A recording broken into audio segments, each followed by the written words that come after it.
Hey everyone, you're listening to the official podcast of 4playernetwork.com. Check us out at that address for everything you need to know about our community, monthly giveaways, and nightly live streams. You can even support us on Patreon at patreon.com/4player. And last but not least, you can catch the live recordings of these podcasts every single Thursday night on our Twitch channel. We hope to see you there. Enjoy.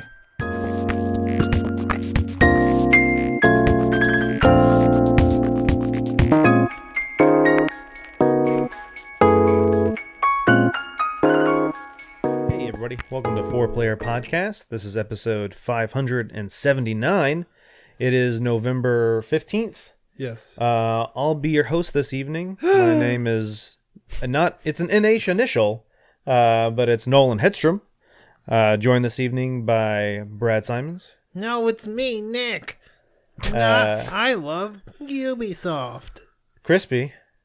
No, I'm Brad. I like Castlevania and Final Fantasy Tactics. Hey, you like those too. I do. Ed is joining us tonight. I'm not going to do an impression. Alrighty. And Chris Davis. I'm too lazy to do it. Cool. Nick is on sabbatical. He's getting his shins extended. Just for funsies. Yay. We finally break that 5-foot mark.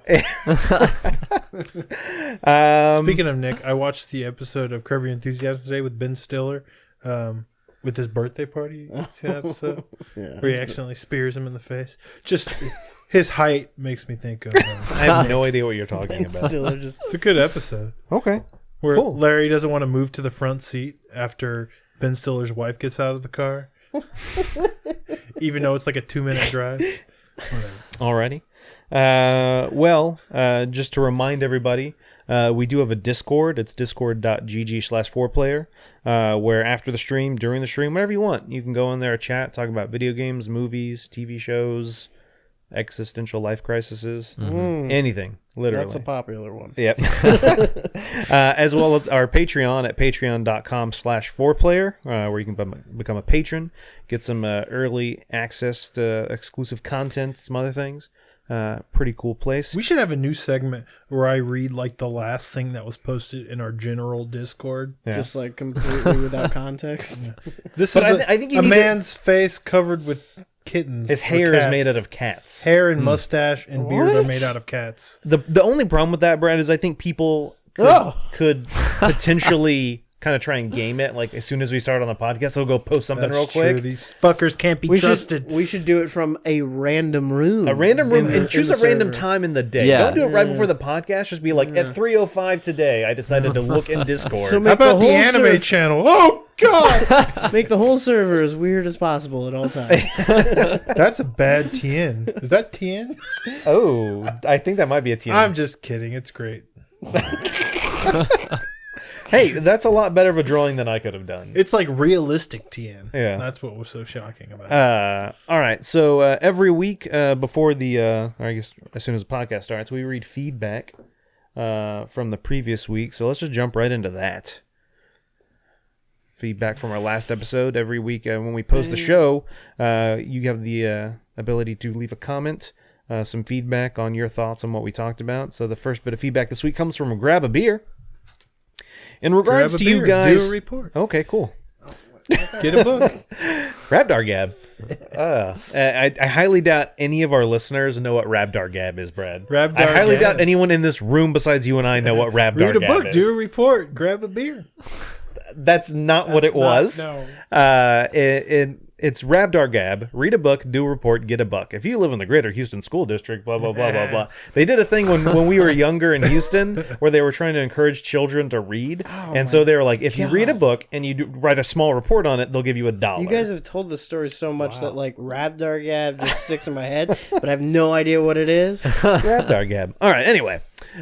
So, grab a beer. In regards to you guys feeling lost at times in Red Dead Redemption 2's story, this is why I really do love and respect the semi-strict time mechanics in games like Majora's Mask and Dead Rising.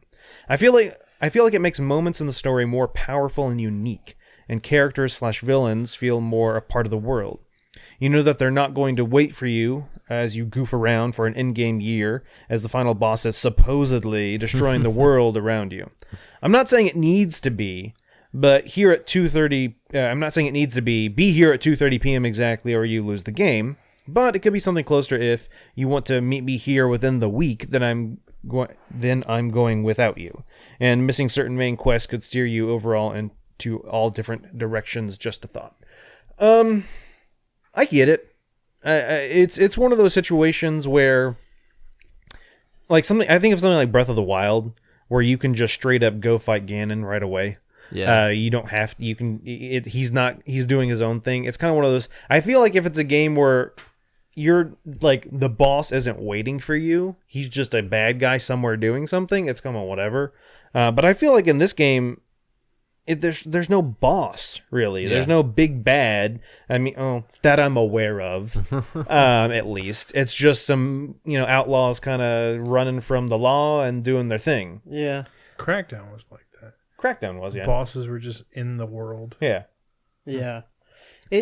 I definitely kind of agree with the sentiment that Grab a Beer is putting forward, that like trying to add time as a mechanic into these games is really interesting, because these games, I guess I don't know, I guess like your sort of like temporal mind frame for like all the stuff you're doing in these games is that like this is all just kind of like happening concurrently, or things are happening out of order. Mm-hmm. So like you just have this really like fluid and like non-defined sense of like time. Like I don't know how long it's been since we got out of the mountains, but I know it must have been months, like but so like adding a sense of like a mechanical sense of time into the game is interesting. I think Majora's Mask does it a lot better than Dead Rising does, though. Because Dead Rising is a bit more of that, like, strict time. Be here at this time, and that is just a situation of, like, moving about the world and getting to certain places in certain amounts of time, and, like, those worlds are always so fucking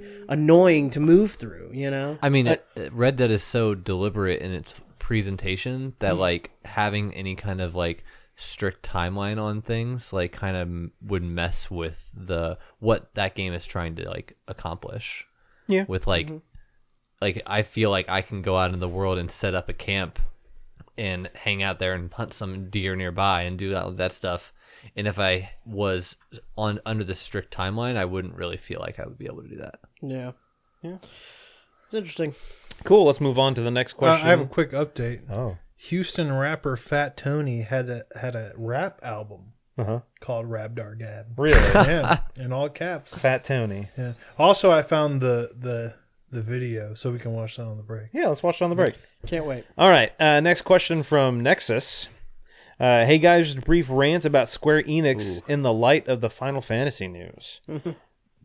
Excuse me. He says, I've been a huge fan of the series since my first gaming years and been pretty forgiving of some of the most controversial titles in the series, Final Fantasy XIII in particular, if only because I've long held a belief that each title being a standalone... Oh, sorry, thank you. Jesus Christ. Being a standalone entry gives them the freedom to experiment and adjust while maintaining the distinct Final Fantasy brand. However, I do also believe that each mainline game needs a director who has a clear vision for the game and has the capacity to meet them.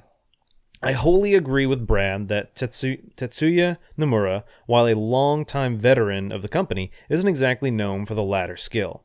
To sum up, while the true reason for Hajime Tabata's resignation is unclear, Square's lost a talent who I think struck a great balance between the two requirements. I mentioned, P.S. we can only count on Final Fantasy XIV director Yoshi P now. Yeah. I mean, don't get me... I agree. Each game should have its own director, and that person should have that say. It kind of sucks when someone comes in, wants to do something, and then someone else is like, maybe let's not do that, or switches it up. It always sucks when... in the development of some sort of project or creation or something, if you have this idea and then halfway through you're told change it, that always throws a wrench into things. Yeah, right. And I don't know the exact story between all. I mean, I haven't done too much research on why each Final Fantasy is what it is. I know 15 did have a lot of trouble in its development cycle, but I don't know who made those calls. 12 too. Yeah, 12 did too. And it when the director is the one who's making those changes, it was fucked from the beginning. Then if you can't get a director who will have that singular mindset, but it does always suck when like the parent company is the one that's like, hey, let's change things. Yeah, now. I mean, if you have to change directors mid-game in order to get a game to even ship, then like that's indicative of it was almost doomed from the beginning. And the fact that we got anything reasonably meaningful out of Final Fantasy 15 is a Well, yeah, it didn't even miracle. start as Final Fantasy 15. Yeah. It started as a 13 spinoff. Yeah, exactly. Oh my god. What if 16 is just an MMO? They're just like, fuck it, another one. no one's happy about our single player RPGs, but people like the MMOs, so fuck it. Dude, I don't know. Well, we kind of talked about it last week, but I'll just kind of go back to I do want a single player Final Fantasy that is more fantasy. I mean, it sucks that the last couple have not been that. They've been a little sci-fi-y, which is fine, but then the stories, neither one had really great stories, and neither one had really great characters. Yeah, I mean, 13 I quite liked actually for its story. Like that's how I felt about it. It wasn't horrible, but Yeah, I mean, I didn't love the characters though. Yeah, sure. I liked the baby Chocobo. He was cool. I don't remember his name. Yeah, I mean, I totally agree that like the idea that 15 was started like, or the idea of you driving around in a car most of the time like seems completely different than what Final Fantasy should be, in my opinion. I don't know. I'm not opposed to it. It's just, I mean, we don't need to talk more about my feelings I on just Final think Fantasy the 15. MMOs scratch that itch for Square at least. Yeah. Or they think they're fulfilling that more traditional fantasy stuff, I think, with the MMOs. Yeah, right. Yeah. Well, for those of us who don't play those MMOs, we don't get that itch scratched. What if they have fucking Nier guy? What's his name? The Nier guy. Oh, Do a Final Fantasy game. yeah, Yoko Yoko Taro? Yoko Taro, Taro. yeah. Yeah. That would be absurd. I'm very much interested in that. That would be interesting. All right, next question from our feedback from Tobly. Tobly. I'm with Nick that I used to be starry-eyed when the new mainline Final Fantasy was announced. The fact that Final Fantasy XIII was multi-platform had a large impact on the console purchasing decision last generation. I hope that we get some new prominent directors who are able to step up after Tabata and inject some vitality into Square Enix's main franchises. Yeah. Yoko Taro, there's the answer. Oh my god, they have no one. Yeah. They have to like bring back Matsuno or somebody. They have to. Yeah. Like Matsuno, he could get it done. I mean, well, maybe he can't. Final Fantasy 12, he sort of got kicked off that project. But, you know, I mean, people like the universes he creates. Just do another Final Fantasy Tactics. I feel like a new Final Fantasy Tactics would do really well. I'd play it. I mean, there's been a lot of tactics games coming out lately, and people seem to be into them. Yeah. Yeah. Except Valkyria Chronicles 4, which, from what I understand, didn't do so well. I mean, I didn't play it, but that's just because I don't have time. To Yeah, play. but you know what? I gotta say, I saw a couple threads on Reset Era, and it really pisses me off because when you bring it up, they get so fucking defensive.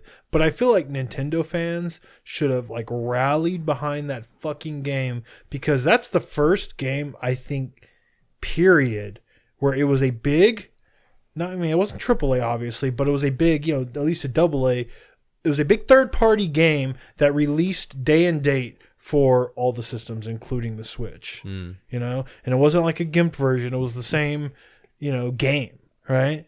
And Nintendo fans should have been like, hoorah, rallying behind that because that is what the Switch, that's what the Switch needs, or, that's what they should want, right? But then no one fucking big bought it. third-party games on Day their and console are the fucking godsend. Dragon Quest would have been huge if they would have yeah. made that date, but all right, moving on. Next feedback from Tovoma. I just wanted to add something to the Red Dead unequipping weapons onto the horse thing.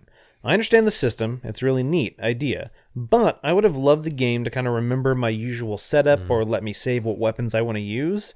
I've gotten so many failed missions because I had to call back my horse so I can equip my rare bolt rifle because the game handed me the first repeater you start with. And I really hate how stressed NPCs are in the game. You'll get an objective. If you don't go straight towards it right away, all you will hear is, "What are you doing, Arthur? Over here, Arthur. Come on, Arthur. Let me just pick up some loot, guys. Love y'all." I 100% agree with both of those statements. Having like a loadout would be super sweet. Being able to save it, so whenever you get on your horse, it isn't just empty saddles and you have to go back and scroll through and choose your stuff. Yeah. It saves your pistols.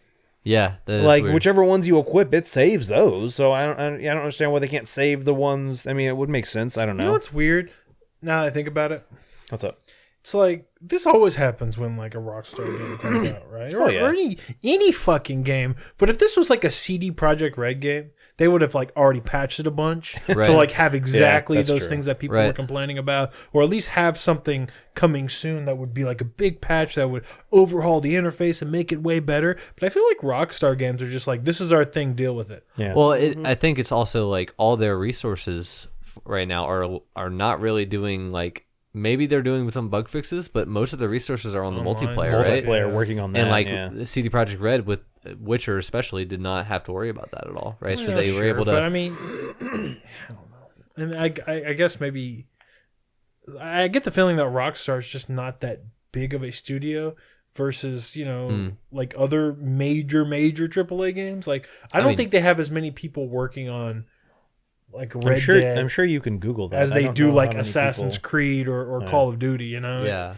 I think it's a much smaller, relatively In smaller comparison, team in yeah. comparison. So, maybe when all hands are on deck for the multiplayer, that really is all fucking hands. But yeah, I will say that. Yeah, I don't know how many hours I'm in Red Dead, 50 at least. There are many little things like your whole comment on Turbo Moss comment on the NPCs getting impatient. 100% agree with that. So often, a mission won't end, but it'll be near the end with a big firefight. So there's bodies everywhere, and obviously I'm gonna loot them because I don't know what's gonna happen next. As soon as I interact with that box over there, another like fucking cutscene might start, and the war Yeah, guy's shooting at me. I can't. And so yes, I'm gonna pick those bodies first because I want to get that sweet loot. Yeah. And then yeah, they're constantly yelling at you. That does get kind of annoying. And also, I still like fucking a guy bumps into my horse, and now I have a wanted level. Like, come on, man. Like, come That's the on. biggest. Anytime someone's talking about this game, that's what people are always talking about, complaining about. Everyone loves the game, but like apparently it's like really easy just to get fucked over with, like on a main mission, especially with some stupid shit like You that. guys do use that cinematic camera to when you travel at Sometimes. all? I kind of expect that to like Take care of everything for you. kind of go around people, Yeah. but like the other day I was playing and I went into cinematic camera mode and I was kind of like looking away, like not paying attention, and I looked back and I had run over a guy and his friend started shooting at me. Yeah. And of course you just keep trotting along. I like, bet it without- looked dope though, right? yeah, exactly. Yeah, Yeah. with the bars The up the angles top. and Yeah. stuff, yeah. I don't know. Well, I'm sure we'll talk about it more tonight. Next question from Piocht. Feedback. It's crazy that Payday 2 got this massive lore dump all within the past year. I did not know about this. During the We talked first about it last four... week. Huh? It's like the We new talked about it on ending. the show last week. Yeah. Did we? Was I here? I don't know, but I talked about it. 'Cause Okay, it was in Who's still 4Player playing Minute. Payday 2? Whatever. I'm not, but During the first 4 years after its release, the developers always added bits and pieces of world building whenever a new update or DLC came out. I remember the John Wick one. That was a good one. Yeah. Starting with Alaskan Deal, they had sort of went all in on the story that had been culminating. It was really cool to see how it all tied together and all the findings that the community came up with from all the various ARGs and the decoder on the FBI. Is that an I there? Yeah. FBI files, as the website, as well as various in-game details that people discovered. This year's Crime Fest just really made me appreciate how much lore they had building up. I would even been fine with the original ending they had in place before they added the true ending, considering the amount of support that Payday 2 got. I am very interested in seeing where Overkill goes with Payday 3. Yep. I've never been big on Payday. Honestly, 99% of the Payday I played was with Chris Davis. Yeah. It's a good game, but I mean, Yeah, I'm with Big Wazoo. I had no idea they were like adding lore to this world. yeah. They've been adding a shit ton of stuff. They 2 years ago they added Ron Perlman as a character Okay. and John Cleese as well. 2 John years. Cleese? Wow. Really? Yeah, Okay. yeah, they got him involved. They've added like a dozen maps in the past year or so. I've reinstalled it recently, and I was playing with my friends, and we did the No Mercy map. Wait, how were you playing Payday 2 and The Division at the same time? It can be done. It is possible. Was John Cleese in that other project they tried to do? That was Line Game Line, and that was the Raid. the World War Raid. He II. was in that, wasn't he? Yes. Yeah. Okay. And that game was terrible. Yeah, Okay. but I remember those live action videos with him. They were pretty cool. So was that Walking Dead game, right? Yeah. Maybe Overkill is just bad. No. Okay. All right, moving on. Feedback from Scarecrow. It gets me excited nowadays when the VR games come up on the podcast. It always seems revelatory when hits release for it. With the price on PSVR getting low, it's getting harder and harder to resist buying one. I got thinking after mention of Beat Saber, is there no way to get a PSVR working on a PC? That way some of you could try Rift or Vive games. I don't Happy think so. birthday or Boy, that not. would be cool. Yeah, But- no, It's unfortunately there's proprietary. not. We just, if the only way we buy a Vive or an Oculus or Right. something. I mean, even fucking Oculus killed is one. also dropping down in price a lot. But Like- weren't they coming out with a I want to say Oculus 2. no, I heard they came out. I heard someone came out like an enclosed system. Yeah. Yeah. that was like Like kind a of standalone. lower Yeah. quality or whatever, Yeah. but so they could do it. I don't know if we'd. I mean, I love for one because of the fucking mods, user made content and stuff. All that shit's so good. Yeah. Like with Beat Saber, especially, man. Like that's everything for that game. Yeah. Is the stuff created by the users. Their tiny like playlist of 10 songs is not gonna do it for me. I saw some deal that PSVR for the holidays is going to be $200 or something like that. really. Yeah. I think now's a good time to get it. $200 and it comes with Astro Bot and Moss. It doesn't But come. he was it doesn't saying that come he, with he wants us Joy-Con, the motion. motion control Yeah, sticks or yeah. whatever, He was but- saying that he wants us to get a Vive or a Rift or something, Right. so we I can would play. love the He was to PC see also games. talking about yeah. the PSVR. Yeah. How he wants to buy one. And Oh, okay, like, yeah, this yeah. holidays might be the best time to do it if Definitely, it's $200.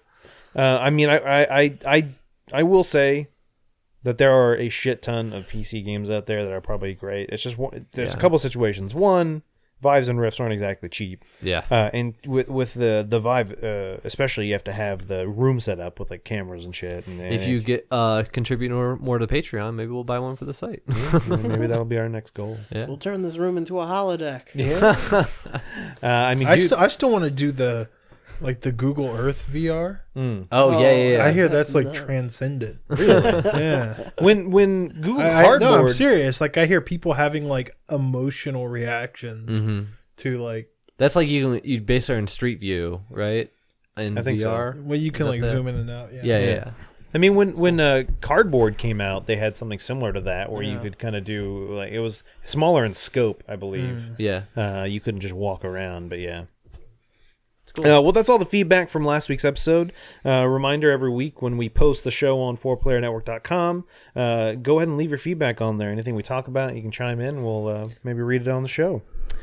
I also wanted to say that the last week we had not mentioned the October winner for the game giveaway, but that winner is the Scud Destroyer.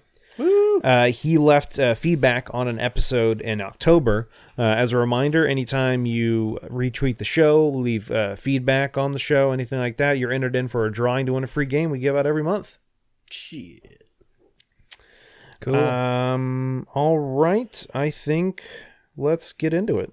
Let's talk about some video games. Who wants to go first? Get up in there. No, Put no. one up, Chris Davis. We'll talk about it. Put one up. Chris Davis is the Do decider. it like we do the Random. news. Okay. Astro Bot. Shit. Speaking of PSVR, Crispy and myself have recently been playing Astro Bot. Brad finished it. But yeah, dude, this is it's a situation where I had played it on that demo disc, that kind of, it wasn't actually Astro Bot, it was just that kind of concept.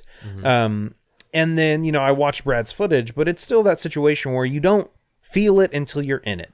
we're going to have some footage here of the game, but it doesn't matter. Don't even look at it. It's just that's the wrong game. I'm telling you, don't even pay attention to the footage. You just don't get the same feeling you get. I saw the Astro Bot footage somewhere. One of those buttons is Astro Bot. When you zoom There it in, is. you just see this map of Red Dead. Paint you a word picture. Astro Bot's a crazy game. Red Dead's actually in Astro Bot. But yeah, so it's just one of those situations where it doesn't pop. It doesn't feel like, oh, that thing is actually a foot in front of me. It doesn't feel like, that whale that swallowed me just now is actually like 100 feet Your tall. presence in the world is everything. Yeah. Oh my god, this level Dude, is so like cool.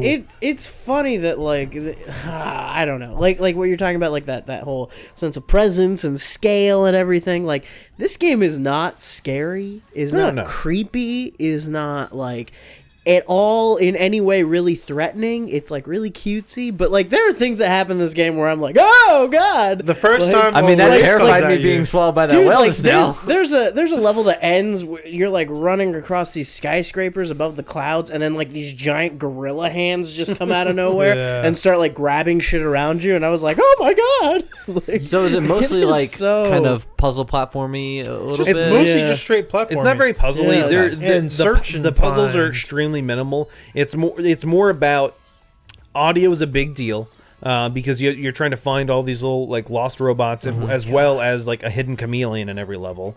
So audio is a big deal. Listening for those clues of the robot screaming or like the chameleon making his little like glub glub noise, whatever. Yeah. I fucking hate it when I can't find a robot too. Oh, dude, because when they're you- just Some of like them are scream. fucking tricky. They're like, help me, and you're like looking around. You're like, I can't see you. Where are you? Some are tricky. I had Malia play a level to see if she can find it, and we figured out that there was a plane passing overhead that you had You to had to throw a thing something at? I Yeah, was yeah. like, god damn. Come on.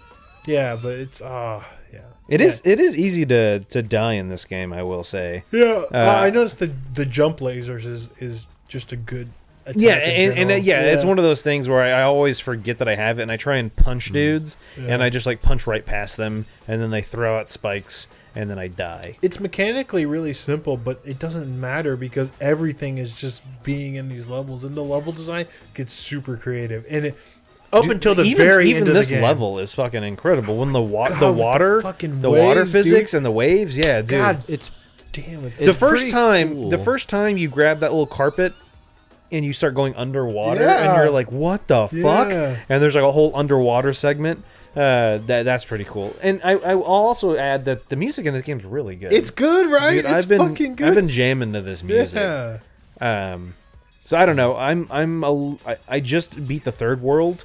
So I'm over a little over halfway out of 5. I've only done one of the challenge missions. When you find those chameleons, Some of them in are the really world. good. Some of them you're just kind of standing in place like shooting gallery style, but a lot of them are just like special levels that they make just for the challenges that you're like running through, like kind of a one life like run, like a sprint through it. Yeah. So someone in chat mentioned they're kind of like the Mario Sunshine levels or whatever. Where you don't have your pack. Oh, gotcha. Yeah. They're like that. Yeah. super But yeah, I've only done one so far, and that was it was like a timed race kind of type deal. But my only thing I will say about this game is I don't know if it's just because like what Chris was saying is it can be, I don't want to say stressful, but I mean like I can only play so much at a time.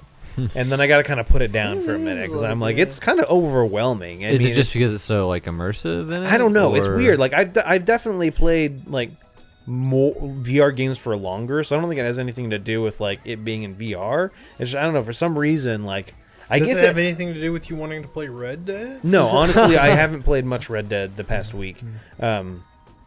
It might just be because compared to other VR games, I'm like moving around a lot and looking around the world really and like do look I'm around a peeking lot. around things and like kind It's of like not like just a sit and chill kind of game. So- It's very Like, active. Yeah. You know, I was thinking about like VR and the stuff that I've been playing lately, especially this, it's really been impressing me lately.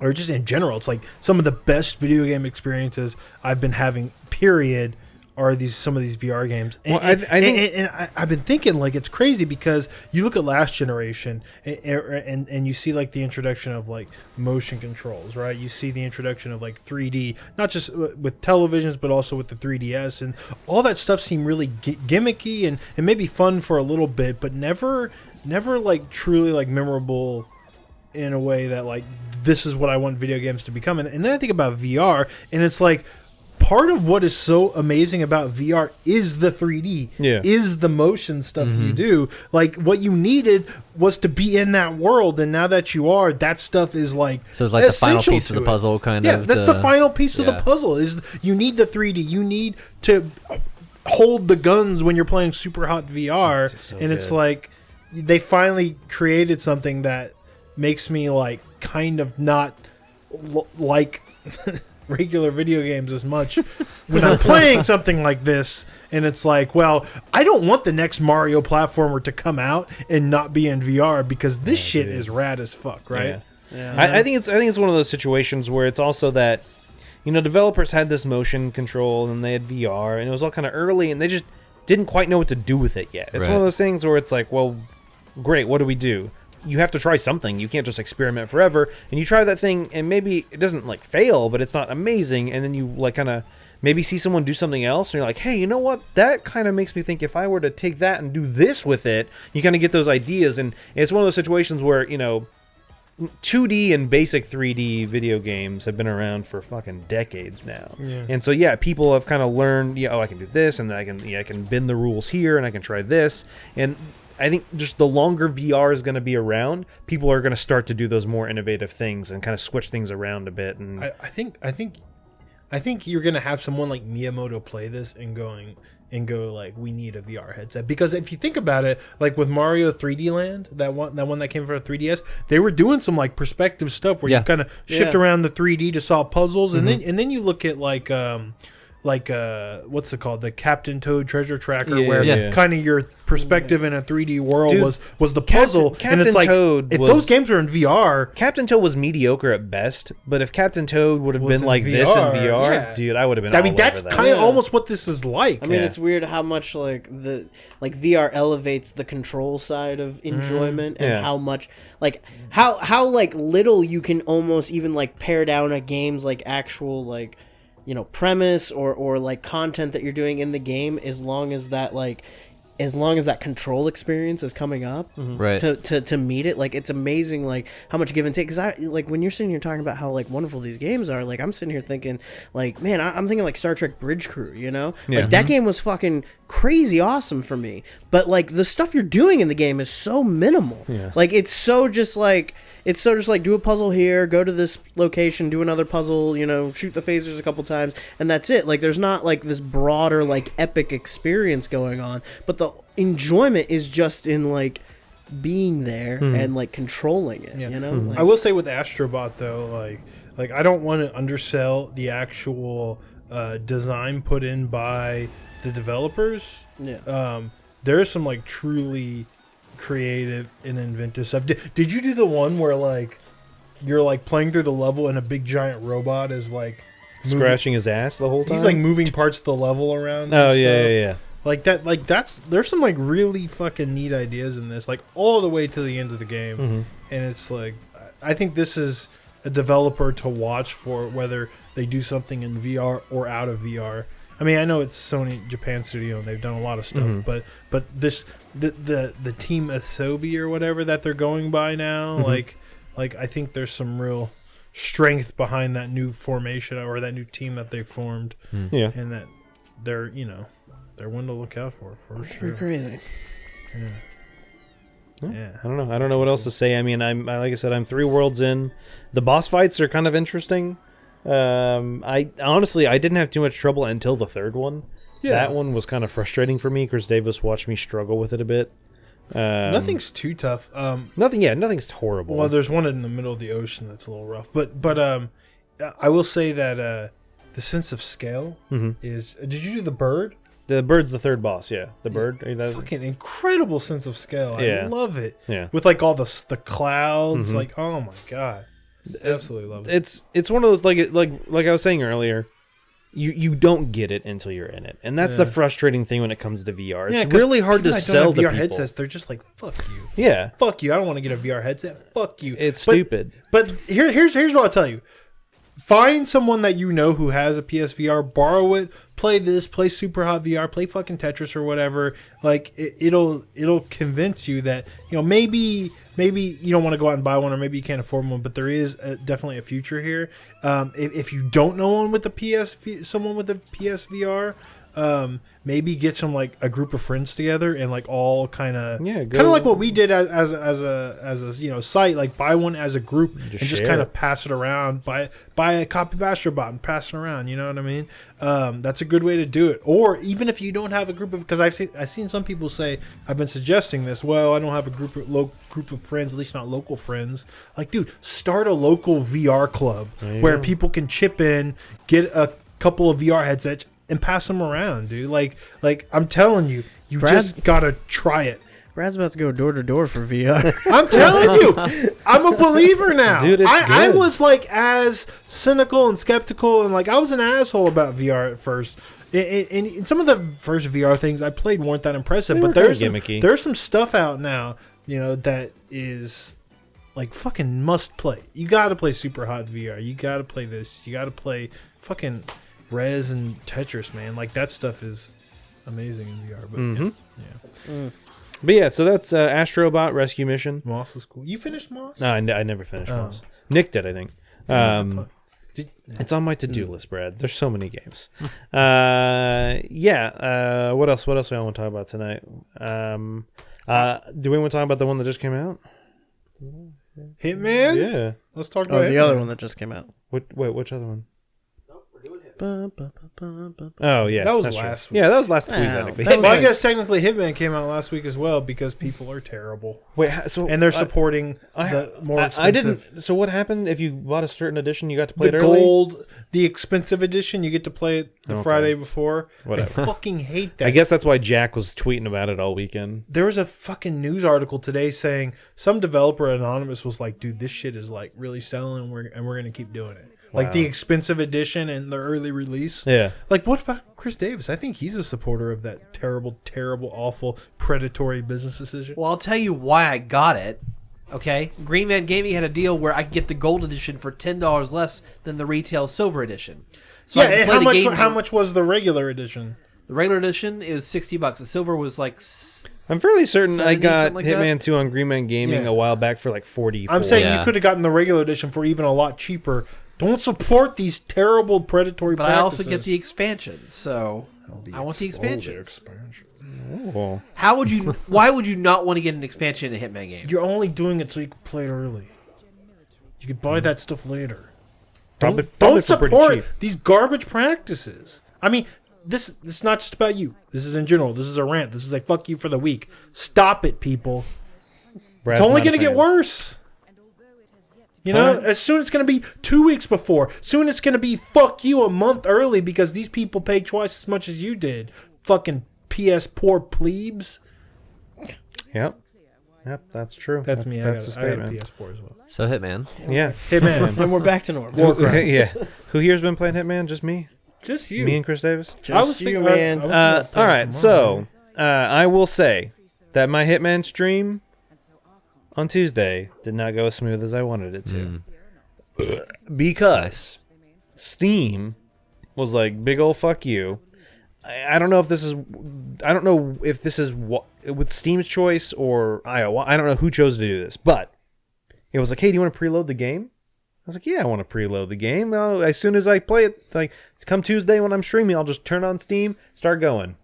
Well, so it turns out that when you preload the game, you only load like the base assets. Every single level of this game is listed on Steam as DLC. Oh no. So you have to individually download each level. And I was like, well, fuck me. I found out an hour before the stream, right. if even. Not even, like half an hour, whatever. And so I was like, okay, well, let me download these. And it's like 56 gigs. And I'm like, well, fuck, I don't want to download everything. Let me just download the first few levels. I'll probably spend all my time on the first few. Steam alphabetizes them. It doesn't order them by the level in the game. And so my stream on Tuesday was just all kinds of fucked. But I was able to do the tutorial level and the first level, which is this one, Miami. I wonder how much of that is like a relic of how they did the first game, and they just like kept all that code around. You know? By the way, Nolan, that tutorial level, that's one of the 6. Oh, really? Yeah. Yeah. I don't know. Yeah. It feels lighter on content, right? I mean, hold on. The last one had 6 levels plus the 2 tutorials. Let's talk about this. Okay. So, one cool thing that this game did is if you own Hitman, you get to play all of those levels in this with the newer assets and everything. Cool, I do like that conceptually. I can there's new mechanics. And stuff. all the new stuff's in there, so you can go back and replay. Or even if maybe you bought Hitman, but you only play the first couple because you weren't feeling it or whatever. Now you can play all of them with this new engine. That's cool. So that's a cool concept. But I play all those. I know you did, Brad. The tutorial level was. Is this the tutorial? No, this is the first level of the game. This is the one that I played at PAX. Okay, yeah. So the tutorial level was kind of basic. It was kind of frustrating in the sense that like they gave you a bunch of shit early on, and it was almost like a playground. You walk into a room and there's just like all these guns and all this shit and everything. It just kind of hands everything to you, and you almost the first part of it is you're just in an empty house because someone's not home yet, and you get to explore essentially the whole house, and you trigger an event that has them come home, and then you have to kind of do your actual hit. It was okay. Because I was waiting for everything to download, I ended up redoing that level on like the master level difficulty, and I did it, and I felt really good about that. Silent Assassin? I got Silent Assassin. All right. It's cool. You only get one save in the mission. One of the things that kind of chat was talking about was it would have been nice if they disable your detective vision thing in the mini map. Can you disable Instincts? that? I mean, you can just not use it. I don't know if you can disable it. I didn't really try. Yeah, I definitely didn't use it in that last game. But so one of the things I want to talk about. The mini map isn't new. I don't think any honestly, Hitman game has ever had a mini map. That's false. I'm pretty sure Hitman had a mini map before. I don't think so. I think you always had to pull it up. Oh, sorry. You had to pull up the map. Yeah, Yeah. it wasn't ever there. Sorry. Okay, yeah, you're right. There was a map. Anyway, so let's talk about this. Jesus Christ, this fucking Miami level is fucking huge. It is ridiculously big. I honestly spent a lot of my stream on Tuesday trying to find my targets in the world. Because it is huge. Like that's one of the things and that's kind of what I wanted to get to, Brad, and that there's less levels, but there definitely seem to be a lot bigger. I know. And that's the argument that I always hear, and I'm kind of fine with that, right? There's different parts of Sapienza, that were really great, but like it's still they try to fill those giant levels with later on with like hits and like what's the kind of the temporary targets and stuff, but elusive targets. But they never put as much care into the setup of those as they do like your main. When you first time you play a level with the main storyline, and it's like if they put more effort and care in like new like incidental dialogue even or a new theming on that level, maybe I wouldn't feel as bad. But like at this point, I'd still prefer like twice as many levels, half the size, because they could do dramatically different themes. I'd rather a smaller level. I got you. I feel you. And a unique hit than a big level with one unique hit and a bunch of insignificant ones. But I will also say that one of the cool things about this is the fact that you can take this big level and you can make new targets in different areas that have different pathings and stuff like that. Does that make sense? Like you can with I forget that functionality is called. I don't want to say it's like user generated or whatever. No, I know exactly what you're talking about, but and you can go to places in the level that you may have never went to before when you were doing the main hit. But I'm saying, I just wish the scenario, the setup for that stuff, I wish there was a little more like pomp, production value. Just anything to. No, I make it feel like a different level, even though it's within that same map. Like Blood Money has so many levels compared to this shit. But but they are also really small. They are, but small but memorable. Yeah, that's true. That's true. But yeah, so like I was saying, they've brought back the I forget what it's called, the like ability to focus on like a set of objectives. And I'm still not the biggest fan of that because it literally points you from You point can turn A. that off too, right? You don't have to do them. It's essentially you'll hear someone talking about something, and it'll say, "Hey, if you want to follow this kind of storyline, press like this thread. button."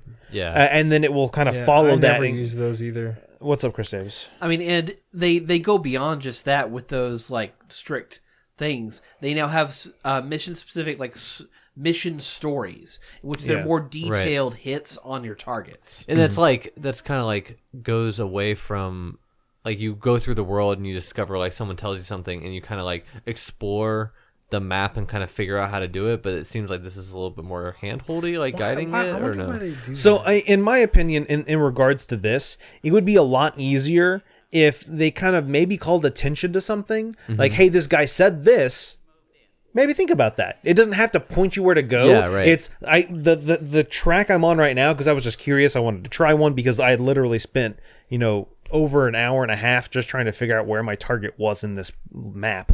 And it's just this guy, Ted Mendez, and he's a military contractor and blah, blah, blah, and I have a meeting, blah, blah, blah. And that's all you had to say. Oh, okay, great. Now I know I need to disguise myself as this guy and walk around and find where the meeting is. Right. You didn't have to point me from point A on the map That's to what point B to Hitman point... used to be like, and I feel like it kind of goes against the spirit of Hitman to kind of hold your hand through that, because hanging out and kind of observing is part of the Hitman loop. But see, that's the problem, Brad, with this game, is the worlds are so big. To try and hang out everywhere and find out everything would take you fucking days. I mean, and so that's what I'm saying. That's the trade-off. And that's kind of why I ended up kind of following this thing. And I only followed it for like a little bit. But I think it's also maybe because the game glitched. I'm literally still being searched for. And like, if you couldn't hear it, but after I knocked out that guard I knocked out that guard with the coconut, and I disguised myself as Ted. The other guards are still shooting over there. Like, I don't know what they were shooting at, like the coconut. I don't know, but they just kept shooting until I was in the building, and I still kept hearing gunshots. And I think the game glitched a little bit. Yeah. But anyway, I ended up following a path just because I was like trying to get an idea of where I could start. And I ended up, killing this guy in this way. But that is one of the things I liked about Hitman from 2 years ago and this one, is there definitely seems to be like a dozen more different ways that you can kill your targets. One thing I did find before I started following this was I was wandering around, knocked out a guy, took a disguise, found like this aquarium, and like, heard two guys talking about, whatever, I can't remember the guy's name, my target. He likes to hang out here down sometimes to look at the fish and blah, blah, blah. That's a perfect thing of, I know if I hung out here long enough, I'm sure he would wander in, and I could either take him out or maybe push him into the fish tank or some shit. Right. That's probably one way I could do it. I had two targets on this map. I don't know what he is, a military contractor, some guy, and his daughter, who's the race car driver. I'm sure I could probably sabotage her car. Yeah. I was randomly wandering around the world, and I found my way up onto the stage where the race car, like, victor was. Yeah. It wasn't her. She lost the race. It was another guy. But then I just walked up and poured some poison in the cup, like the victor's cup. So I'm sure at some point maybe I could sabotage that guy so that she wins the race, so that she goes up there so she drinks it. Like...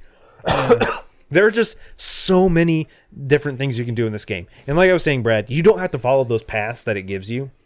You can listen to them to get a clue as to what you might be able to do, and then just completely go off on your own and try and find it. I ran into a guy vaping. That was cool. Anyway. Sounds great. Yeah. There's a fucking whole this whole thing with the flamingo. if your target vapes long enough, it will eventually just blow up in his face. That's true. There's like a flamingo guy, and I encountered this guy on the phone. He's like, dude, man, I knocked out this guy, and I got his outfit, and I'm gonna meet her to, like, this girl to blackmail her and all this stuff. And I'm like, wait, there's someone else that's like kind of after my target? Like, what's going on? And there's a whole path with that, and I didn't follow it, but I was able to get context clues to figure out what was going on. I ended up knocking him out, and I heard him mention like keys or whatever. I knocked him out, walked around, found some keys, found his car. In his car was some like documents, and because I heard him on the phone, he's that's the path that I went through. Yeah, like, oh, I'm gonna meet her at the hotel or whatever. And so yeah, it's just there's so much you can do. Like there's literally like the maps in Blood Money, like a single map. Honestly, the size of this map right here is probably almost the size of all the Blood Money maps put together. Not really. Is being that like a good facetious. thing though? Like I don't know yet. Yeah. I really don't know. I mean, for the people who get really into this shit and they want to do every single fucking way to kill, I mean, if maybe they're into it. If but there's like, if someone like Jack and this is the only game they're going to play the rest of the year, then yeah, that's good because they can do so much. Like I said, I spent like 2 hours on this level before I was even able to complete it. And I got a 1 star because I did so horribly. I'm sure I could spend, dozens and dozens and dozens of hours. In this instance right here, what I had found out was I went to this demonstration, and he got mad at me because I threw an Android arm. And he's developing these robots who are going to replace soldiers. All you got to do is give them a picture of a target, and they will kill that target. Yeah. Obviously, what I got to do is find a picture of my target. I found a magazine with his face on it, and I'm like, hey, man, can you give me a demo again? He's like, sure, let's go back. So obviously, I'm going to go back, and I have to wait for him. But I show the machine his picture, and what do you know? When he walks in front of the machine, it shoots him in the face. Spoilers! I'm sorry I spoiled one of 50 different ways you can kill this guy. What if they literally... Well... What? Nah, I don't know. What? It would be cool if they could just chop up the stages and... Does each map has like multiple hits, right? I have no idea. I've only played the first one. This one has multiple? Has 2. It has 2 hits, yes. Yeah. I mean, I would say that I remember the last game it often had multiple hits, or whatever. Nolan, Thanks, sorry Brad. you're in Nick's seat. Thanks. This is cool. Yeah. But what if it was like in a haunted house? That would be cool. You know? I mean, the thing what if it was on a space station? So I will say that you scoff, but Hitman is already goofy. I will say that one of the things we had talked about Nobody scoffed. when the first Hitman came out was more bizarre scenarios, and we mentioned theme parks and getting dressed up as one of the characters, and you can do that in this. You can dress up as a big flamingo and an outfit, and you can. The cool thing is every outfit you have in this has idle animations. And so when you're the flamingo, he starts kind of putting his hands on his hips and moving his arms around and doing stuff like that. Gotta blend in, man. Yeah, no, it's exactly. It's just funny that because, Agent 47 is this really serious dude, but he understands the whole disguise so he gets into character and he starts like I haven't been too many people in this. I've been like a mechanic and a medic, the flamingo guy, this Ted Mendez guy. I can't remember who else, a security guard, whatever. But at the beginning of the game, you saw me go down a hallway, and there was this guy playing on some drums or whatever. Knocked him out, took his outfit, and I just started playing on the drums and like whatever. Oh yeah, like in that underground area. Yeah. Brad, like I'm literally spoiling like 1,000th of this game. But that's everything in these Hitman games. Right? Yeah. It's all about the goofy scenarios you get into and whatever. But yeah, like I said, I'm only through the tutorial and this. Like I said, I'm probably gonna play this first level again. I don't know how many times I'll play it. The first time I played it, I was just goofing around a bunch. I would just like find my target and just start shotgunning them in the face. Dude, honestly, it took me. I don't know if chat can corroborate this. 45 minutes to find the fucking cameras in this level.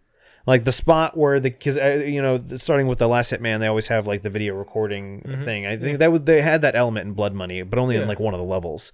In this, every level has cameras, and you have to find the recording device to fuck it up so they can't have your recording. It took me like 45 minutes to find it in this map. Like I like that's insane to me that I'm just wandering around for that long and I just walking into rooms trying to find this recording device. Yeah, finally I found it, and then when I was actually playing this one, I found a second one.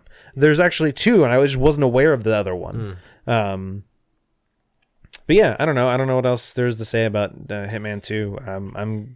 I'm going to try and finish it this year. That's not that insane. You only have 4 more levels.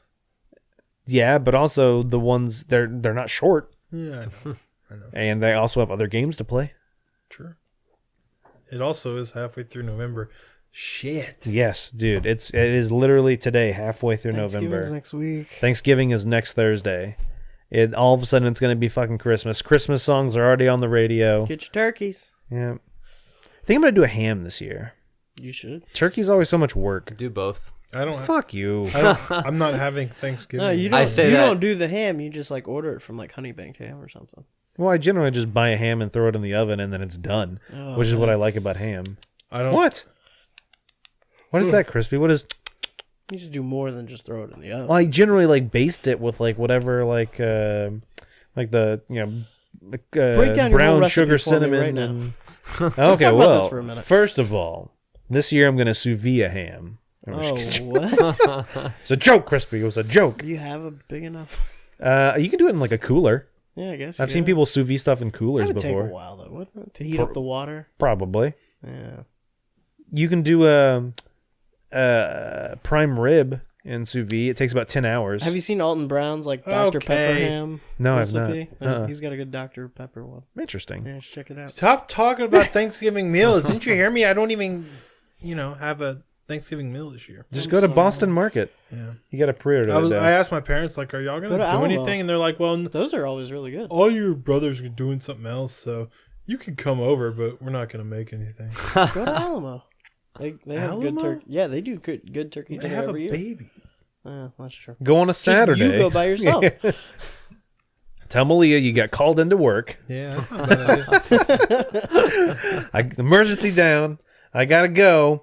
I'll be back in about 3 hours. Eat lunch without me. All right, what are the games we talking about tonight? What we got? Oh, I've been playing What you been playing, Brad?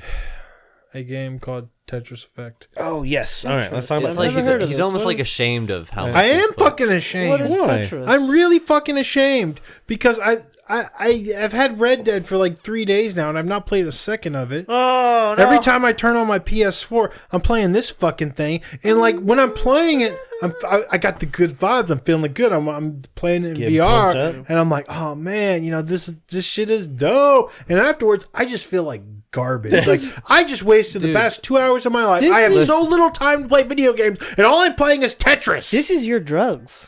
No, yeah, seriously, this is your comfort food. Tetris no, Effect it's is not your- comfort food. No, it comfort is. food. You don't feel like shit. It's your after video you're- game comfort food, dude. I played WoW for drugs like you 4 do. hours, and afterwards I'm done. I'm like, man, I could have played Red Dead for 4 hours instead. It is. like, It does feel like that. I know how you Literally feel. anything.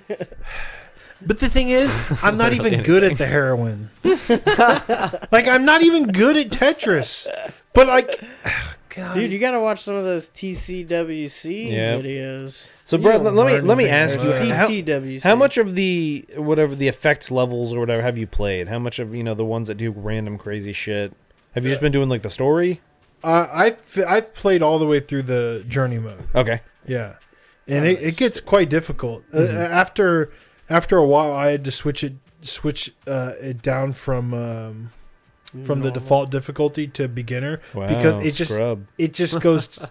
I mean, no, like the game is even, actually the game really expects you to be really good at fucking Tetris. even It's like in the crazy. fucking first block of levels on the third one, once you pass the first transition, it automatically jumps from like speed level 3 to 9. Yeah, it's crazy. It's like Wow. it's stupid. Like And even some of them that go real fast, so each level kind of it kind of moves in phases. It kind of flows like Lumines, where it'll speed up and then it'll slow down, and you'll get to a stage that like starts like super slow, and then like this is building to something, and you can kind of tell in the music, right? Yeah. There's one level with like this like drum beat, and it's like this starts with a slow drum beat, and it starts real slow, and you know that as soon as you hit like 10 lines or whatever, or 12 lines, that it's just gonna start throwing pieces at you, and it's crazy and it's intense, and like the only way you can keep up is to do the infinite spin, where you keep spinning the piece at the bottom, trying to figure out where the fuck am I gonna put this thing. It's stressful, but it kind of like coincides with the tempo of the music, and that feels right. And when it does slow down, then you're just feeling those good vibes.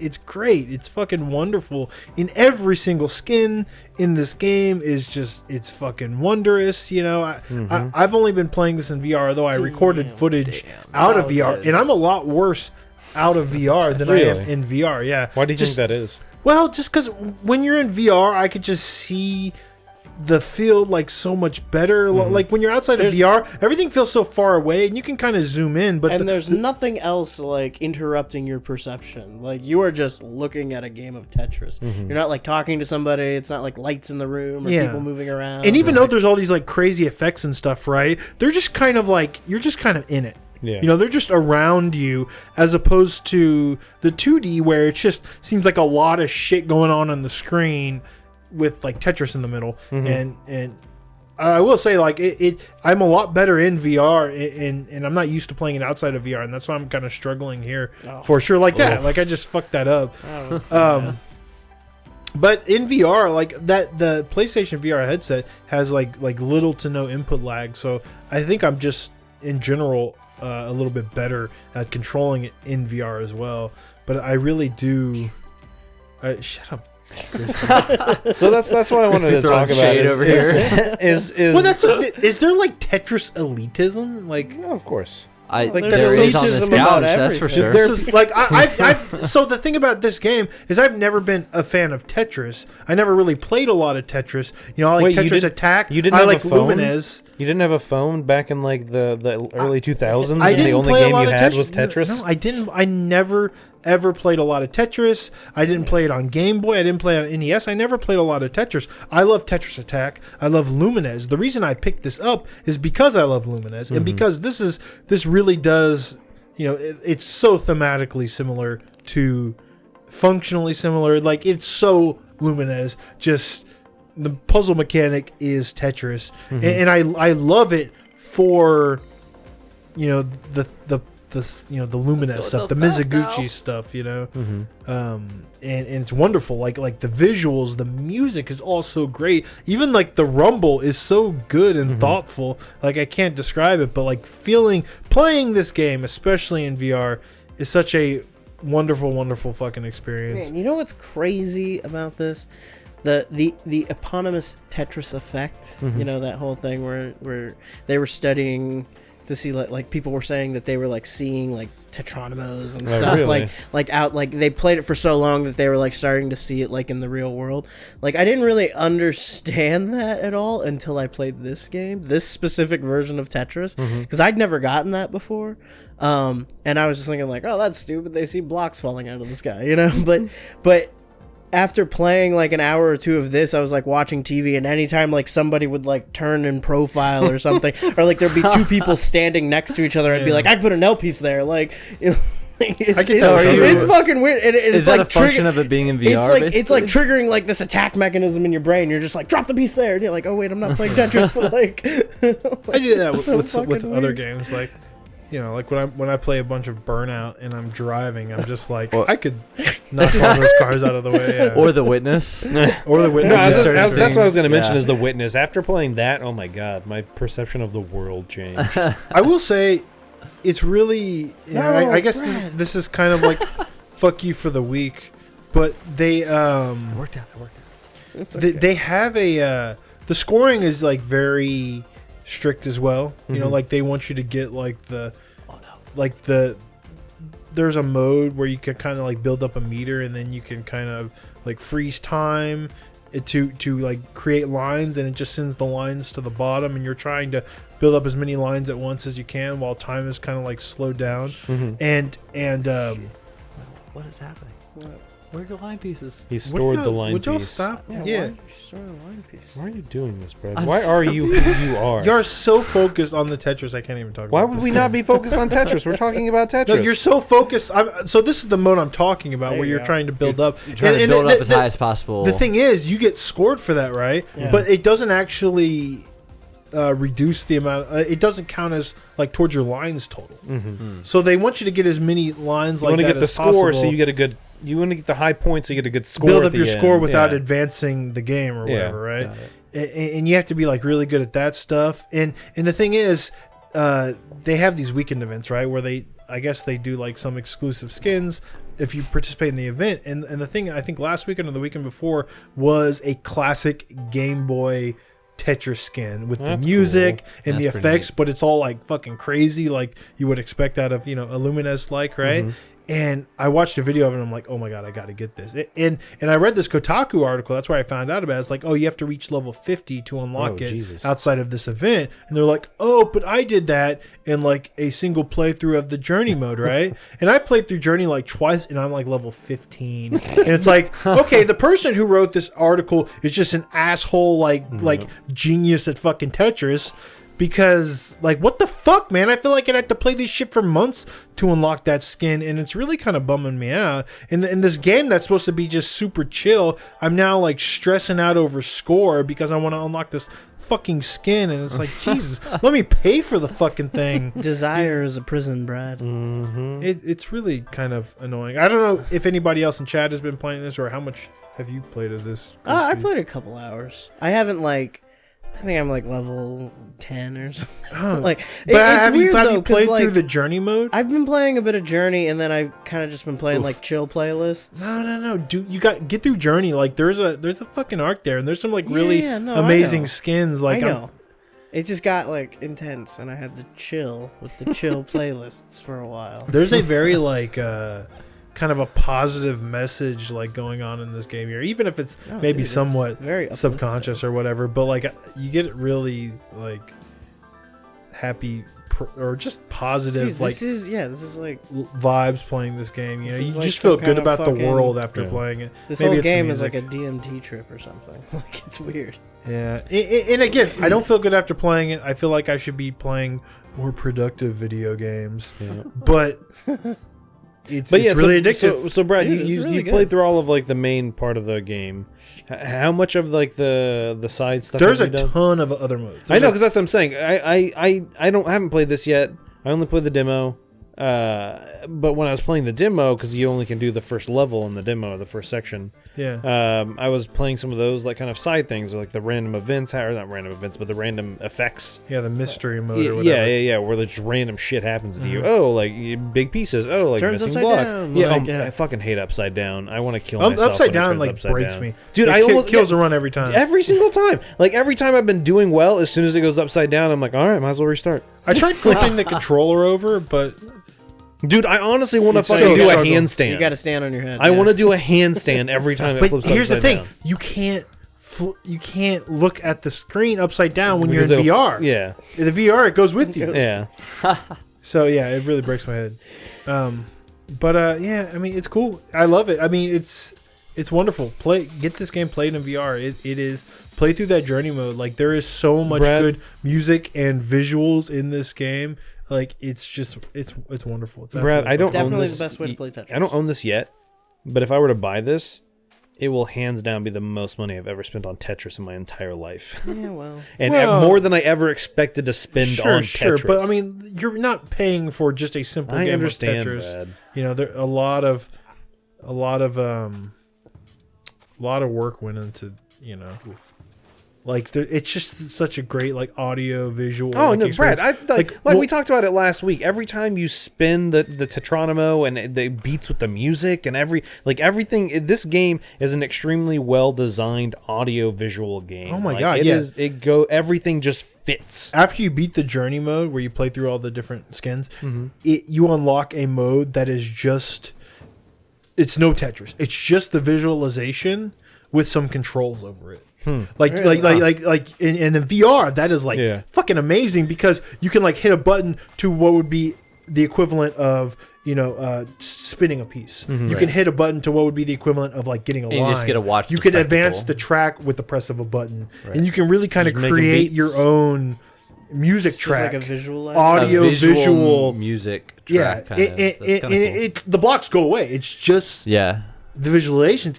And I played probably like 45 minutes of just Tetris without the Tetris, and it was fucking wonderful. Tetris-less It was Tetris. fucking wonderful. Now, outside of VR, that mode specifically is probably nothing, but in VR, it's wondrous, absolutely wondrous. No Yeah. Tetris all effect. I played hours and hours of this, and then I played a level of Res because I was feeling so good. I was feeling such good vibes from, you know, the Mizuguchi-ness, which Mizuguchi producer, he's not the director on this, which makes me think that he's probably working on something else himself. See, Tetris bread. more than other things, Done like a goofed. fuck up in Tetris feels so bad. Yep.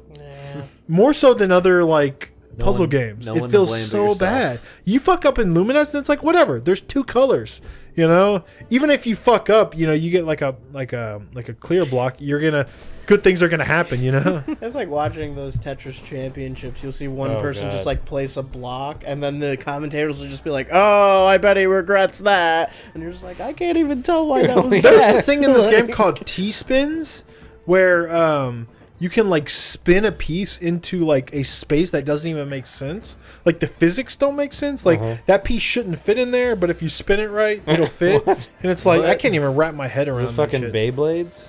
I don't You get it. got to spin it.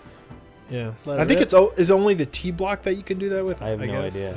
But it's weird. I'm not good at Tetris. I'm probably I gonna probably pick need it to up. watch some like guides or something for like. Is that a thing?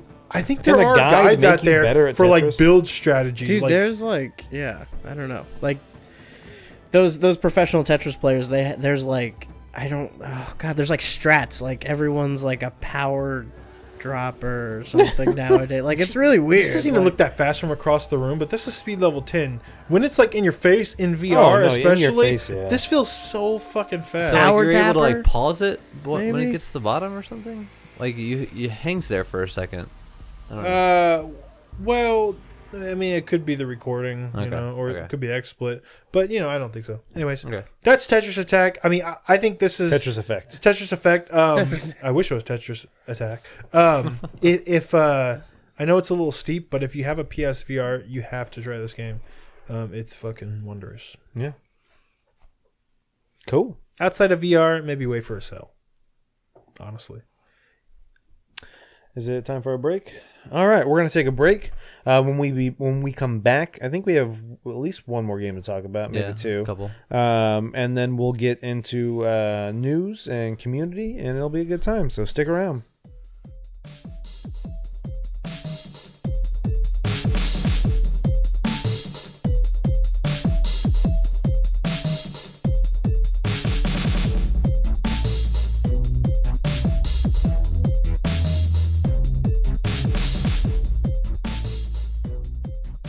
And we're back. Let's talk about some more games. Where do you want to start? I'll talk about my stuff. Yeah, a little let's bit. go. What's up, Ed? So, I've been playing Red Dead just like everyone else. Of course. I How are you mentioned- liking that? We haven't gotten your Yeah, thoughts, really. no. I'm in chapter 3. Mhm. I kind of just got there this past weekend since it was so like nasty out. And Katie and I were kind of reclusive indoors. Sure. I got a lot of time to play Red Dead, so I got through like the second half of chapter 2, went into chapter 3, and it's everything that I remember from Red Dead 1. Yeah. And I love it. Like the that first game with like it kind of changed my outlook on things because it was also my first Rockstar game. And so like Wow. yeah, so like putting all that together, Yeah. like experiencing that kind of style of game for the first time was like really cool, and I'm just getting all those nostalgia hits again. Oh, of course. You know, because I played it back when it came out and when I was in high school and stuff, and I remember strictly like sitting on the futon that we had in our TV room playing Red Dead and just loving it. So, Yeah. it's great. I mentioned what? Go ahead. I was going to say, I will say that I was kind of messing around in the game because I'm still on chapter 3, even though I'm how many hours in. I did find that there's a legendary buck, and if you kill it and you make its trinket, it apparently increases the quality of the pelts you get. Oh, And neat. I don't Yeah, know yeah, to yeah. what extent. I think it's if you shoot an animal that's 3 stars and drops it down to 2, when you skin it, it'll be a 3-star pelt. Okay, again. so it's up by 1. But yeah, that's definitely worth it for So me. I used your suggestion from last week where you use the lasso and lasso animals and Yeah. kill them. Like now I use that all the time. It's so much better. Dude, dude, I fucking okay. And this is what I was talking about. You were all this nostalgia from the original Red Dead, but so much more is in this. I had a gun jam on me when wolves were attacked because I hadn't cleaned it and it was dirty. And fucking wolves are coming. Click. didn't fire. No. Dude, I was so mad because I didn't realize, and then I pulled up the gun after the fight, and it's completely dirty. completely dirty, Like I was so mad Gotta take care of cool. your guns, man. I know. Gotta take care of your Gotta take guns. your man. malaria meds. Yeah, that's true.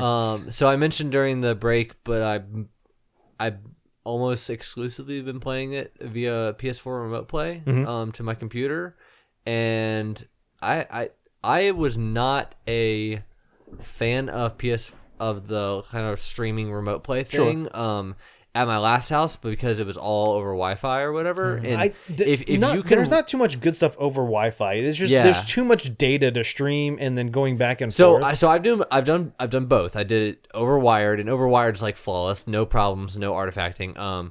I will occasionally get when I play it on my laptop over Wi-Fi, there is a decent amount of artifacting at times, and I did an experiment with because Katie leaned over to me and was on her phone, and it started to get all artifacty. Ooh. And I was like, move your phone away just for a second. And she's like, why? And it turns out that was part of the problem is too much interference. Dude, you know? There's do you realize how much shit is just flying through the air right now in this room? Exactly. Just radio waves from everything. My PS4 or my PS3's on. I'm sure it's emitting something. You know, it's one of those things I can where feel the tumors growing. Exactly. Yeah. But yeah, so that is kind of been taking up a lot of my time. Before that, as I mentioned the last time I was on the podcast, I play a lot of the Switch. I got Salt and Sanctuary. Got a code for that. Is it on Switch? On the Switch. Dude, I can imagine that being a great game. It is fucking incredible. Yeah.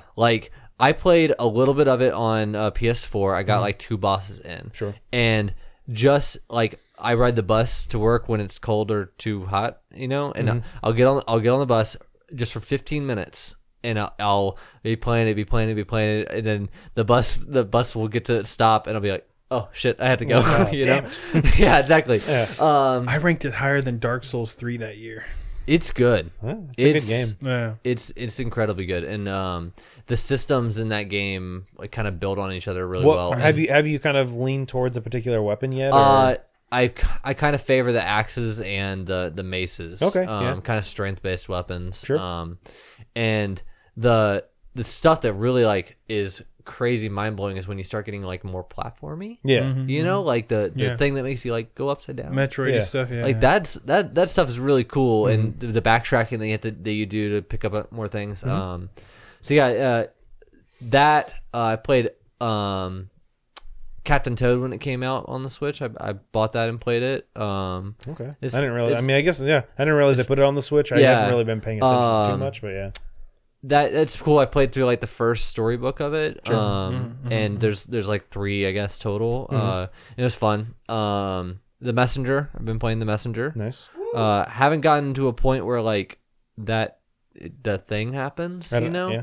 I've only done 3 or 4 levels so far. So I think I need to go just tab it further to have the thing for sure. That game's really cool. Yeah. So yeah, a lot of Switch. Still a lot of WoW. We can talk about that because when we talk about BlizzCon, I'd like to talk about. So I will say that one of my coworkers had reminded me that right now through Monday, is it through Sunday, you can get Destiny 2 for free. Yep. And so I created a Blizzard account, a Battle.net account. I'm pretty sure I had one from a Yahoo email from back in the day, but I just created a new account. And when it signed in, it was click here to get Destiny 2 for free. And then it went to my account, and it was click here for WoW for free, starter WoW for free. And I'm like, man, they're just giving that away now. So yeah, it's first 20 levels are free. Okay, gotcha. Just real quick, since I haven't been on the podcast, I don't think since the new expansion came out. Yeah. A lot of the community is very mixed on it. When Legion came out last 2 years ago, I put that on my top 10 for the year. I remember because it is literally the best expansion WoW has ever done. Because I remember I wasn't surprised. Yeah. I heard subscriber numbers are way down. Or what? Subscriber numbers are way down. Yeah. They also don't announce them as regularly as they used to. So they announce if your numbers were down, they you announce them when it's clamoring. really good, and then but yeah, I am not as in love with this expansion as I have been previous expansions. You still do your dailies? No. What does that mean? So they're like not dailies anymore, but there's this concept of world quests where like a quest that you maybe did as you leveled up would like reappear on the map, and you go to them and do rewards, and you do like 4 for a particular faction in order to do like what are called emissary quests, which like give a big amount of reputation, a big reward at the end, and stuff like that. And there's one every day, and it lasts for 3 days, so there's kind of like a cycle that goes on. And I was doing one every single day, and then I've reached like the max reputations. There's like really no point for me to do it. We have a surprise for you, Ed. Huh. This is an intervention. We don't play MMOs around these parts. Yeah, well, that is why I'm here, is to give the MMO side of the opinion. Yeah? No? Okay. Drug addict. No one cares. Anytime someone finds out on a podcast, they're like, oh, do you talk about like MMOs and stuff? Yeah. I'm like, that is literally the last thing we talk about. And really judgy about online I games. enjoy talking about it on my stream sometime, because like DTH is a pretty big WoW person. There's a couple other people that have played WoW before in the past, and it's always a good conversation to have when it happens. But yeah, this expansion is not nearly as cool as the previous ones have been. That's what I heard. right. So yeah, Cool. Anything else? I don't know. Just like hopefully before the end of the year you get to play Spider-Man. Like a lot of games that I've kind of put on the side. Spider-Man's pretty good. I want to be able to play before the end of the year, especially. I will say, as a follow-up from last week, Brad and I we're talking about Human Resource Machine and 7 Billion Humans. I didn't finish Human Resource Machine because I got stuck on a level, and the funny thing is it's actually the level that Brad had tried to get me to help him with when I first had heard about the game, and I finally got through that one. But while I was stuck on it, I was like, I'm just kind of want to try something different, so I downloaded 7 Billion Humans and started playing that. How far are you in that? Holy shit, that I don't know. It's fucking hard. It's ridiculously more complex than Human I'm like Resource Manager. weirdly a lot of a fan Human of those Resource kinds Machine. of games, like Yeah. the kind of coding ish games, because Yeah. like I'm thinking like Shenzhen.io, like there's a guy, I don't remember the name of the developer, but he like creates all these like puzzle games that are kind of based off science or code or programming or things like that, and one of them Shenzhen.io. He's the guy that made Space Chem. Okay, so sure. Yeah, which Yeah. this is very kind of Space Kimmy as And, well. and TIS 100 is another one of the games that he's made. Well, you might like this. I will say though, 7 Billion Humans can get. It just gets like. It gets confusing. Like sometimes I'm like, should I be nesting this if statement or whatever? So that's the thing is, Human Resource Machine. It doesn't have ifs. You have 2 if conditions essentially. It's if 0 or if negative. But this one is literally you have if else statements in 7 Billion Humans. Yes, and it's not that in Human Resource Machine, you're only moving one person, having them do something. 7 Billion, you have multiple people doing multiple things All at once, yeah. it is so much more intense. If this and this. Oh yeah, then this. so you have Yeah. ifs, Welcome ifs, to my ands, life, if, Brad. or well, yeah, exactly. That's what I was saying. Like that's kind of what I do, but like at the most basic level. I'm not importing packages and stuff in this. Like, so I've been teaching coding to high school students up in Manor. Okay. And it's really interesting to watch them like learn the basics and kind of build on that. And it sounds like this game kind of does that as well. And so the reason I brought it up is because I was talking about it with one of my coworkers at work, and a senior architect at my job came over and heard us over. He's like, "What are y'all talking about?" And I was kind of explained it to him. Literally this past Saturday, I was playing games and I get a message from my senior architect. And when my senior architect messaged me on the weekends, it's like something's bad. Yeah. I'm like, what the fuck? And he's like, dude, I'm stuck on this one level in the game. And I'm like, oh god, like thank God it's just talking about the game. And so he started like pinging me about the game because he had started. We're playing gonna have it. this like we're gonna create this Austin heat map Yeah. of Human Resource. And just Machine, watch it of spread. just Like, watch it exactly. spread, because I'm gonna go download it when I get home. And Yeah. I'm totally gonna play it tomorrow, like during lunch. Tell and, like, coworkers show, and Did you stuff. did you fuck around with like? I didn't when I was close, but did the double challenges for each of the levels? Yeah. Did you like I go try. for those? I try. Yeah. But that's what I want to say. So I got the coworker I was talking to. He started playing it. And then my senior architect, and then I think this past Tuesday, my senior architect had came over and he was talking to us about it. And another coworker was there, and he was like, "What is this game y'all are talking about?" Then he downloaded it. Is this all human resource machine? that Yeah. people So are I've playing? been telling Okay. them start with that, and also 7 Billion Humans is not on phone yet. Yeah, correct. Yeah, most of them have all gotten on their phone. One of them got it on Steam. But yeah, and I would honestly, I regret not getting it on my phone. I remember when this game came out on the Switch, like Yeah. at the very beginning of the Switch's life cycle. The first one, yeah. And I looked at it and I was like, I don't know. Yeah. I don't know. But I put it on my wish list, and it's just been riding my wish list ever Yeah. since. And now, like, someo's actually talked about it, and apparently it's really Well, no, good. now that I so- know it's good. But yeah, so Brad, I wanted to talk to you about that level. And so when it comes to optimization, early on, you have your two challenges when you play this level: either minimum number of actions or minimum number of steps that you have in your list. So you have X number of, like, you can have, like, oh, these are the 50 steps that it goes through, Like and lines of code. lines of basically. code. Like, you have lines of code, minimum lines of codes, and minimum physical actions in the world. You can't always do both of them, and to an extent, I'll try and go for them. But If I'm sometimes, close, I'll go sometimes for it's 'em. like, oh, you did it in 15 moves. The optimal is like 14. And I'm looking at my stuff, and I'm like, there's no way I could remove one thing from this and make that work. Which probably means like a completely which means different I have to idea, completely rethink the logic of it. I will say, in 7 Billion Humans, like, it is way harder to suss that shit out. Yeah. So I'm usually not messing with them. 7 Billion Humans changes it to where it's not lines of code and steps taken, it's lines of code and time. So it runs through like 20 different scenarios and takes your average time that it takes to complete it. Oh, wow. So yeah, it's very different. And I'm not entirely sure.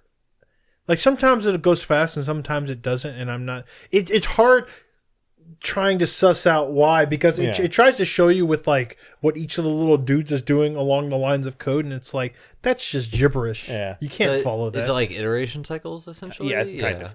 But the funny, so that second to last level, the one that Brad showed me that introduced me to this game, it took me a while to get it, and I figured out that it's all about coordinates. So you have, it's a 4x4 grid, so there's 16 spots.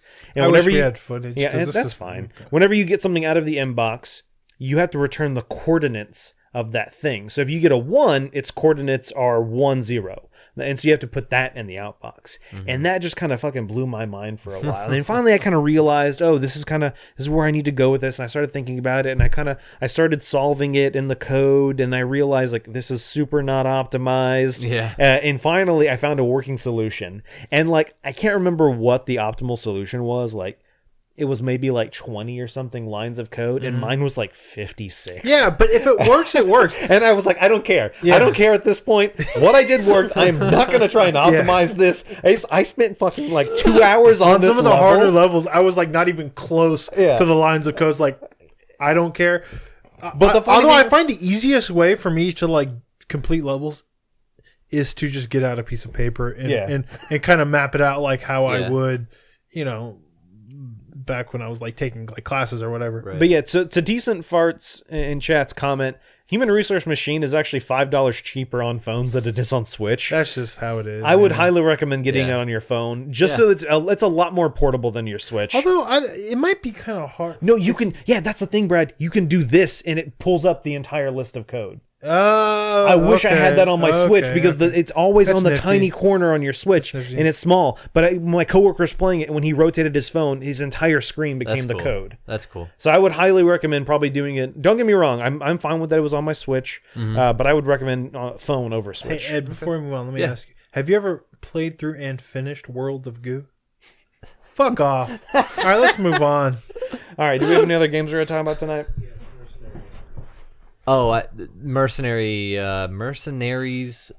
Wings or Wings? something like that? Yeah, oh my gosh. Saga? It's What are you a talking about? terrible named game. Yeah. Mercenary Wings, Wings, the the False False Phoenix. Mercenaries Wings. Oh, Jesus. Mercenaries Wings. There's too many S's in there. Yeah, exactly. So this is a tactics game that came out on Switch like recently. It's in the same universe as the Mercenary Saga, which is also too many S's. Yep. And it's a tactics game. It looks kind of like Final Fantasy Tactics, Throwback style, for sure. Style. It has like a tiered class system from everything that I've seen. You have like the starting class, and then there's 2 advanced classes, and then there's like a 3rd advanced class and also a secret class as well. So kind of a tiered thing. I'm not very far in it. I've only gotten like chapter 3, but. You mean like Battle 3? Yeah, Battle 3. Okay. Yeah. It's pretty neat. The only problems that I really have with it are kind of, it's not even performance issue. It's just kind of like fidelity wise. Like every move you make and every action you take is like slightly lower FPS or whatever. So like it kind of looks very clunky when they're making their moves and stuff like that. It's kind of budget. It feels kind of budget, yeah. I mean, is this an indie game? It is budget on the sense that it is $12. Oh, wow.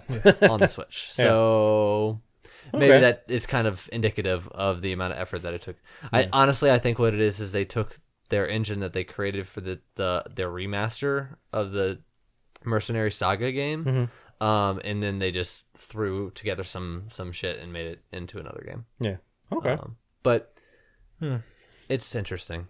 To say the least. You've been enjoying it though? I mean, it's a it's good tactics game. Real quick, are y'all enjoying Thronebreaker? Do you intend to keep going? I do. I'm enjoying it. Definitely. I really like how Gwent has changed. Yeah. It's more of a game. It is more of a game. I'm still like my one thing is just kind of like coming from Magic and Hearthstone and things like that.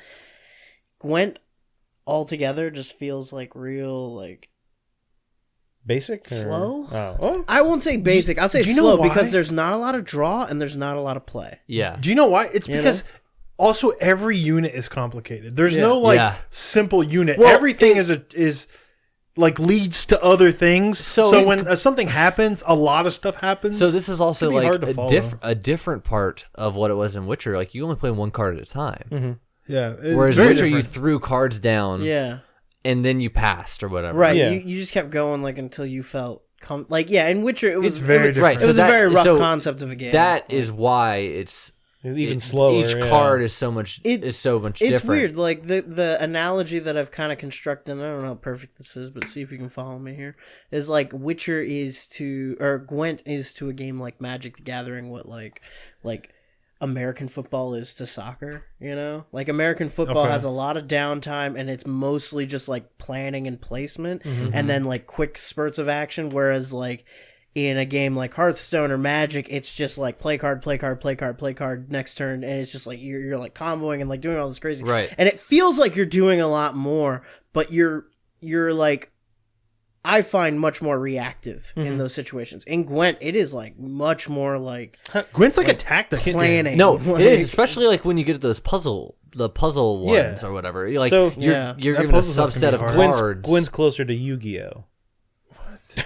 Well, I don't know. You know, You've you're activated not, my you're trap not wrong card. in that like Yu-Gi-Oh! Yu-Gi-Oh's weird because it has a lot of like That's literally all I know about Yu-Gi-Oh. Yu-Gi-Oh does have a lot of, you know, you've got like the trap cards and stuff, and positioning is also a big deal, which you can only change like on certain turns. So like moving your cards from defense mode to attack mode and like playing cards. Yeah. So like you're kind of right in that regard, but like Gwent is so unlike any other trading card game I've ever played. Like it's so like. Yeah, it's like 10 cards. Here you go. There's your hand, and like 1 card a turn, and you've got like all of the gameplay, like all of the strategy is just in the card effects that trigger after you've played a card, not in like comboing cards together out of your hand kind of thing. You know, I mean the although there are combos. No, there are definitely combos, but they all happen like. I guess what I'm saying is they all happen on the field instead of like coming out of your hand, right? You know, like, I mean the thing that I mentioned about this puzzle like one, so you're basically given like it's like there's one solution pretty much, and you're given like 6 cards, and you have to place them in the right order, in the right positions, and then use their orders to kind of do it in order to successfully like beat the special mission or whatever. Yeah, and those can be tough, man. Some of those have been real those are mind super benders. cool and super like satisfying when you beat them. But man, I was getting frustrated last night on the one of the ones with drowners or something like that. Like trying to figure out like. Well, there was one card I didn't understand. Like, when it destroys the highest unit, I didn't know it destroyed like all of them if they have the same value. Yes, and that was just what figuring out made a like difference. okay, I see what like just figuring out like the approach can be really difficult. Yeah, and it's so like you like because you can only play one card at a time. Your plans have to go through like three or four moves, as opposed to just being like ahead. Yeah, as opposed to a game like Hearthstone where it's like you can't plan 3 turns ahead in Hearthstone because the game's going to be completely different in 3 turns. Right, like, exactly. You know, I do like it though. It's I got really used to that kind of first set of cards. Something happens in the story where you don't really have the same kinds of cards anymore. And it's and cool, that was but like it's really intimidating. And that's what happened to me in Witcher 3. It's like I got really, really used to the cards that I had, and I never really felt like I experimented. Well, Witcher with 3, you just decks. used the Nilfgaard deck because of all the spies. I so used- fucking no, I 100% used- spies are so OP. Spies I used were the other so one, OP. the blue one, the northern realms or whatever. And I used that through the rest of the game. Dude, spies were but so I got OP. some spies and used those a lot. Yeah. dude. Spies Totally. don't work the same in this, but it is. I will say, if I do have one real complaint though, it's like the pathfinding is terrible. I wish I could just fucking click on somewhere on the map and Meve she just goes there. and it absolutely does not work No, that yeah, way. totally, It's like like- fucking StarCraft 1 levels of pathfinding. Like here. you click like if there's a fence and you're on one side of the fence and you click on the other side of the fence, she just walks right into the fence. inconsistent. Like It's like shit like inconsistent. that. Sometimes she'll go around, sometimes she Yeah, won't. It's no, weird. totally. That and I wish I could pick up things without being close to it. Yeah. Resources. I wish you could at least like click it and have you go over and Yeah, pick it it's up clear that versus, they've like- never made this type of game Right. before. Like But an it's RTS. cool. Yeah, It's it's cool. cool. It's weird. The story Alright. gets good. It's I'm good. liking It's the really good. stories and the This- presentation and the yeah. characters and stuff. Yeah. What's that one older knight? Renard. Renard, that's his Yeah. name. Oh, you meet Reynard. some good He's, characters too. He kind of, it's weird because I'm playing Red Dead. He reminds me a lot of Hosea. Oh, Oh, yeah, yeah. totally. We need to move on. Yeah, Like, let's move on. I think that's all the games we have for tonight. So let's move on to some news. Lots been going on in the past week. Yeah. In the past 24 hours. Sorry, I'm talking about Thronebreaker. That didn't sell very well for CD Projekt Red. Oh, really? Unsurprisingly, because they didn't market it well. Oh, not at but all. they it was marketed as a GOG exclusive, GOG Galaxy exclusive or whatever. And they put it on Steam this week, and the theory is that it didn't do well. So they put it on. I so don't they think put it so. on I think it Steam. was their marketing and timing. Everyone was playing Red Dead, Yeah, sure. and people didn't know what this was. Yeah. All right. Well, Chris Anyway, Davis, sorry. hit us up with some news. What's going on this week in the news? All right. yeah. So starting with So- this BlizzCon report from Ed. So Ed got to go to BlizzCon. Did not get to go to BlizzCon. That was misleading. Okay. But I watched it. Oh yeah, you watched it. I was yeah, thinking yeah. if you went to I've PAX. been to BlizzCon Yeah. the past 2 years. This year didn't make Did sense. you get one of with those the move and digital stuff. tickets that came with an Yeah, Overwatch skin? I usually get What does that even mean? every year. It's so the opening ceremonies of BlizzCon is free for everyone to watch. Sure. All the panels that happen after that, you have to buy like what's called a virtual ticket, and you Okay. get like some in-game stuff. But this year you got to play the WoW Classic demo from home if Okay. you bought it. So it's almost like, why go to BlizzCon to play the demo if you can Yeah, just if play you it could just do it from home. but that's it's going to be active until like it closed on Monday. So it was supposed to be just the BlizzCon weekend, and they extended it further. Gotcha. But so I played WoW Classic, and man, that talk about nostalgia trips. Yeah. Like I forgot how much I kind of missed, or how much I really liked that. So what is? experience. I You'll mean, never I don't get know. it back. Though, What is man. WoW Yeah. Classic? Is it just? So it's vanilla WoW. So patch 1.12 of WoW, which is right before Burning Crusade came out, the first expansion. sure. In The newer the newer engine. Yeah. Okay. Your brain is different now, though, right? It's all meta to you. So how was you kill- just see the Matrix code? It's not the same. Wait. So did you Sure, just kill a but- bunch of boars or? Effectively, I killed Yeah. a bunch of the Defias humans or whatever. Because Yeah. you started it in Westfall, which is like the second zone you're supposed to go to, and you start at level 15. Gotcha. In the demo. Yeah. So yes, my brain is different, but the mechanics of modern day WoW are completely different than the classic WoW. Classic WoW was totally RPG based with roles and stuff like that. Modern day WoW does not do that kind of stuff anymore. Okay. So I'm just I let them I rolled every single class like and just logged in and kind of like messed around a little bit just to kind of remind myself. But yeah, it doesn't have any of the group finder stuff. They are putting so much emphasis on the bringing back realms as like a community again, to the point where like Ian Hazakostas, who's the lead game designer of WoW, he came up on stage and he did a whole rundown of all the things that they could have fixed, like the 30 debuff limit that was and they said like we could fix this because it was a technical reason before why it needed 30 debuffs. Yeah. But it would totally break the balance of the game. Sure. Right? So like they went down a whole laundry list of things at BlizzCon and they talked about each one, about like why. One of the things is like loot trading is in the game now, where if an item drops and you loot it, you can trade it to someone else that's in your party. They decided to keep that in the game because what happened before was someone just opened a GM ticket and the GM would swap the item. And so it's just like a way of streamlining that kind of stuff. So okay, they have the mindset of classic WoW players and classic WoW developers in mind when they're designing this version of the game. GMs had to swap the items. Yeah. So it seems like a lot of work. What is super cool is that it's included in your WoW subscription, so it's not a separate subscription that you have to pay. Yeah. So how much is a WoW subscription nowadays? $15 a month, and it hasn't changed since the game came out. Yeah. You can pay like $13 a month if you pay for 6 months. Yeah, at a sure. time or whatever. So yeah, that was. Do y'all think Steven's still down in Mexico playing WoW? Yeah. Or I guess I don't know. Y'all don't know Steven, but David's brother. David's brother. Yeah, probably. When we used to record the podcast with Brad and David's apartment, Steven would like be behind us, fucking playing WoW. Yeah. Like. So yeah. WoW Classic, new expansion stuff seems cool. They're kind of fixing a lot of stuff that they messed up in the original stuff.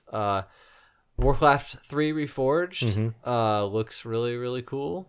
And if you've pre-ordered it, it comes out like summer. If you pre-ordered it, and it's fine if you haven't, it's fine, calm down. You can now play Warcraft 3 on the Battle.net launcher starting December 1st. So you don't have to like load up a different client or whatever. Sure. And then I'll just real quick mention Diablo Immortal. Okay. You gonna get it? From all reports of people at BlizzCon, it is actually a really good Diablo game. So there's 3 reports out there? Yeah, 3. And it is actually kind of a Diablo MMO kind of thing versus like Diablo, like, which is more. I'm fairly certain the game's not bad. Yeah. It's just the thing is, it's not what people wanted, and they were upset by it. And it's not made by Blizzard. Well, yeah, sure. So they went in. So Blizzard went in. They talked about there's gonna be Diablo stuff at BlizzCon. Yeah. And then like a month or two beforehand, they're like, no Diablo 4, but we have stuff to announce. Don't worry. And so all that build up just turned into like people wanting like something. Like they wanted Diablo 2 remaster. They were like, just let down with what they got. And the fact that Blizzard did it as their last announcement, closing out their opening ceremonies, is like incredibly short-sighted and stupid. Yeah. That they decided to do that. And yes, the community have been generally assholes to the developers. A little bit.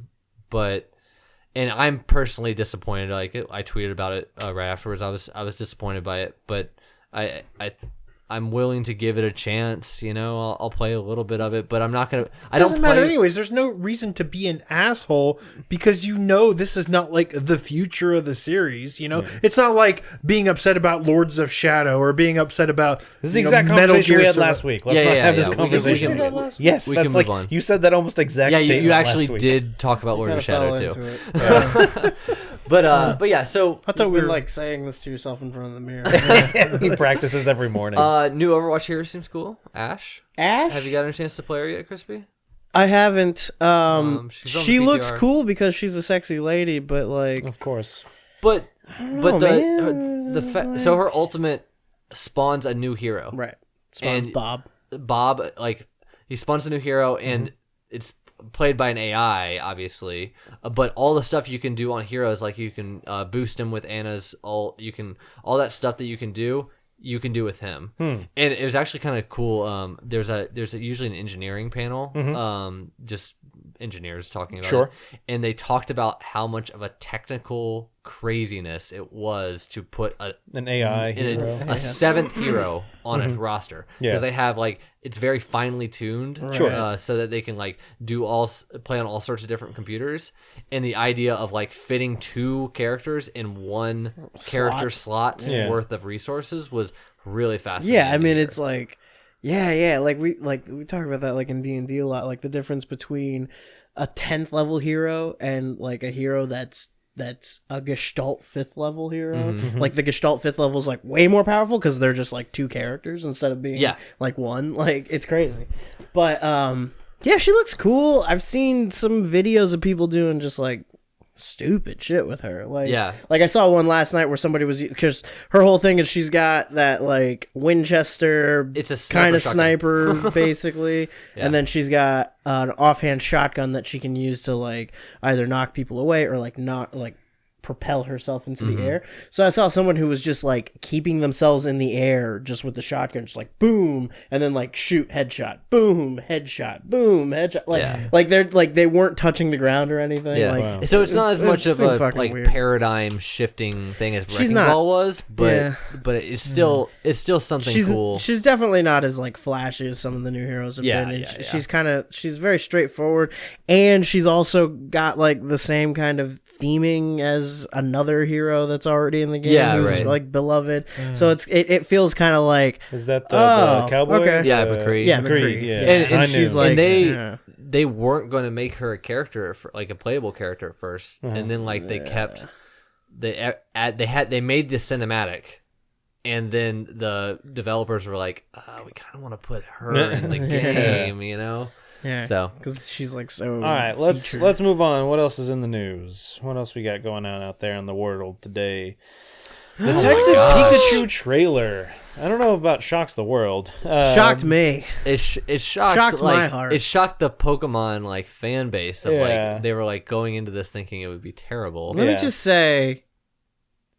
What I'm so fucking excited about this movie. Me too. What are everyone's opinions on Ryan Reynolds voicing Detective Pikachu? Great. I think it's great. Let's go. Yeah. I don't even care. Did you see there's a Detective Pikachu, or no, a Pikachu like one of those mascot things, and someone was in it and they lifted it up and Deadpool inside. Yeah. Someone cosplayed as Deadpool, but also in that cosplay they wore a big Pikachu outfit. Yeah.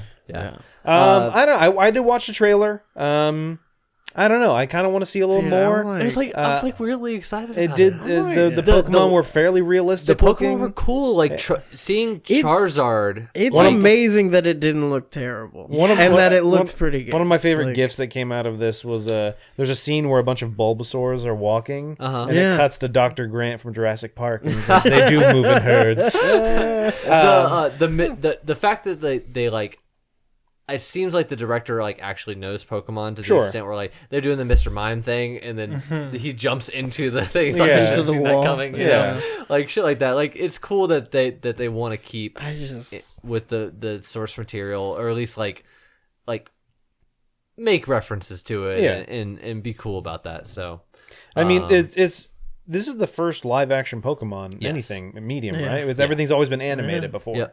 So I am very interested to see how that holds up. I mean, I think Jigglypuff looked a little weird. It's kind of weird seeing the characters like with fur and with hair, because we've always seen them as like animated, of, like the horror version of Jigglypuff. Exactly. That you see online, you know? Like, and so it's I'm interested to see how it actually turn out live. I mean, I've seen the trailer or whatever. Yeah. Charizard looked a little fucking intense. Yeah, no. I mean, so we'll see what happens. I thought that was great. Yeah. I think the main kid, he's been in something recently. I've seen. He looks real wooden. He looks real, just like not. Yeah. Kind of like going on with whatever's going on. Like I watched that trailer a bunch, and like his face doesn't change or anything. Like, does anyone know what I've seen him in recently? Like within the past few years, he's been in something. I never ended up looking it up, so I'm not sure. I mean, I guess I could now, But out of curiosity. I think this movie's gonna be amazing. I think it's gonna be so good. I don't know. Like I used to be a huge Pokemon fan. I'm like, pretty sure most of us did. Yeah, sure. Well, I mean, I don't think Brad ever was. Nope. Well, that's because he But- was 80 when the game came out. Yeah, I mean, I used to fucking love Pokemon, and the idea of like It's in Jurassic world World. building Mm-hmm. in Pokemon was always super interesting to me, and something that I felt that I didn't get enough of. Mm-hmm. So I'm hoping that There's a lot of people my age and older who got into Pokemon back then. I call those losers. Thank you for Okay. your stunning analysis. Not you Brad. guys. You guys were younger. That's fair. Oh, he was in Jurassic World: Yeah, Fallen yeah. Kingdom. Yeah. That's what I saw him in recently. Oh, well, that was But- a real humdinger. Yeah, no. Well, yeah, I didn't say it was great. I just knew I recognized him from something. All right, anyway, Yeah. let's move on. What else we got going on in the news? I know we got more stuff out there. Microsoft announces acquisition of Obsidian and Inxile. Yeah, amongst what? Hey, Chris Davis, were there any other announcements out of the X018 thing that's worth mention that you could think of off the top of your head? I know you're a big X guy. Yeah, Xbox guy. yeah, I'm totally an Xbot. Yeah, I totally am. I said Xbox guy. Yeah, that's your polite way of calling me that. Nothing I can really think of. They pushed up the release date for Crackdown 3. And they showed off the multiplayer, which is like, There's now like an hour of footage out there you can watch. it's like all destruction, the multiplayer, which, you know, looked a little janky, but at the same time kind of reminded me of like Red Faction Guerrilla multiplayer. Could be fun. The they're putting the 13 games, Final Fantasy 13, on the backwards compatibility list. and making them X enhanced, I think. Yeah, well, yeah, they're doing that, but they're also the cinematics on the Xbox 360 version of 13 were like Bad. downsampled or whatever, and they're making them the upsampled versions from the PS3. It's a lot of work for a bunch of stupid games. Hey, okay. Well, so I guess the big announcement is the confirmation. I want to mute you, Chris. Is the confirmation that the rumor that they were or in talks to buy Obsidian is not only true, but they are also buying Inxile.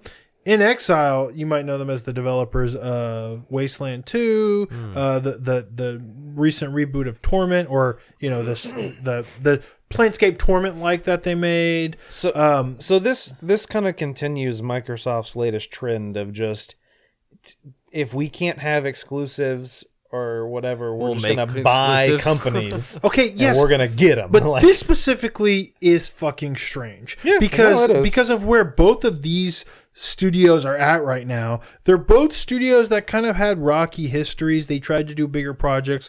Obsidian obviously was a little more successful than Inxile, whose I think last attempt at AAA was Hunted the Demon's Forge. But both of them sort of ended up going to Kickstarter and having successful campaigns funding these old school throwbacks like CRPGs, like computer RPGs. Both studios were formed out of like former Interplay Black Isle people who made old games like, you know, Fallout and you know, Baldur's Gate and Planescape Torment. Those fucking people, right? And lo and behold, because of Kickstarter, they're now successfully kickstarting and making games that were like that shit from back in the day and not really doing much of anything else. And in fact, I think just recently it kind of came out that Pillars of Eternity was not super successful, especially not compared to the first one. So they both seem like strange acquisitions for Microsoft. We've talked about the Obsidian thing before because, you know, Microsoft did try to work with Obsidian in the past to make a big budget RPG, ended up canceling that game and almost killing Obsidian. Yeah, right. So that's obviously a strange purchase. And with Inxile, I think you might run into the same issue where they're used to making these very small throwbacks. You throw a bunch of money at them. That doesn't necessarily mean more big money doesn't mean great game. Big first party RPG. And they said that they're going to keep them exclusive, even though they're kind of similar studios. At least they're doing similar things. They're going to keep them separate and distinct. That's what they said. And that they're going to kind of keep them, you know, doing the kind of stuff that they do, which still doesn't make sense for Microsoft because, you know, you're not, that stuff doesn't really, that stuff's more PC focused anyways. Yeah. One, I don't think those games control amazingly on console okay, but on the other hand, I don't think console people are all that interested in this type of game. So it's very strange. Speaking of, sorry, just a comment you made yeah. about controlling. Going back to Hitman, I don't love Hitman 2's PC controls or mouse and keyboard. It seems like this game was definitely designed to be controlled with a controller.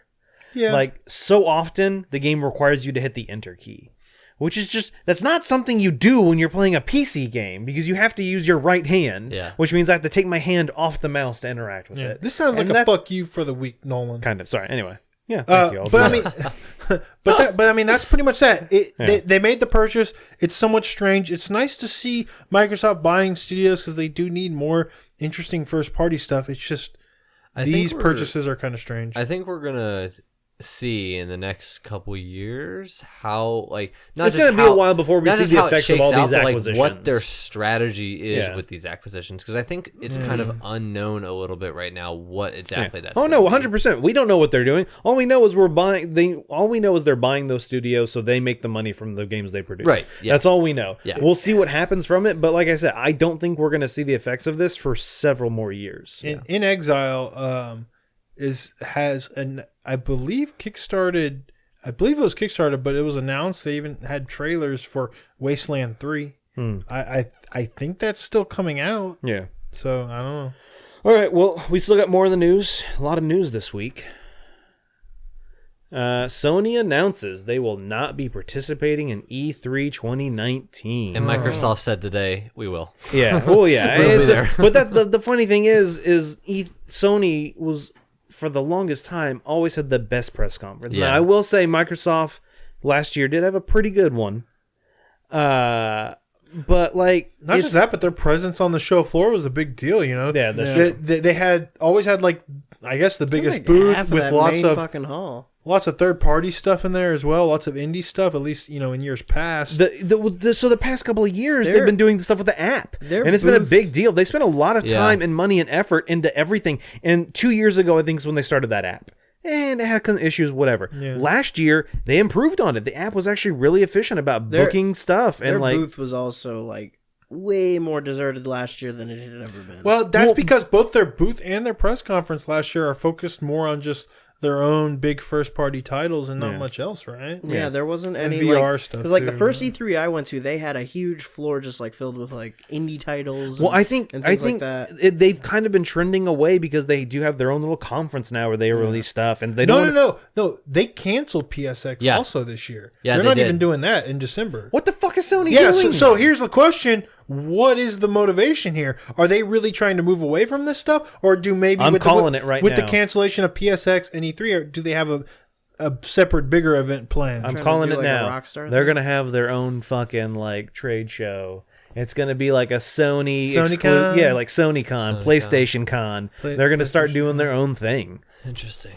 Which why not, right? I mean, they're kind of really dominating in at least the PlayStation versus Microsoft sort of thing. So, I mean, what even is E3 anymore? I mean, E3 was weird. Originally wasn't about video games. It was about electronics, and it started devolving into video games became the biggest thing there. So more and more and more, and now it's just this video game conference. And then Sony always had their big press conference, blah blah blah. And then Sony was like, wait, technology's there. Let's just do our own. Started doing that, and now I think they're thinking, why don't we just hold our own convention? They'll make more money from it because all of the fucking money's going to go to them. They don't have to. They don't have to deal with E3. They don't have to deal with someone else. They're just going to. That's what I'm saying. They're looking at probably BlizzCon. Yeah, exactly. Other companies are doing their own thing. I'm calling it now. Sony's going to have their own conference, their own convention. The question is, will it be just down the street from E3? Yeah, exactly. Yeah. Maybe they just don't want to deal with fans anymore. Will it be this year?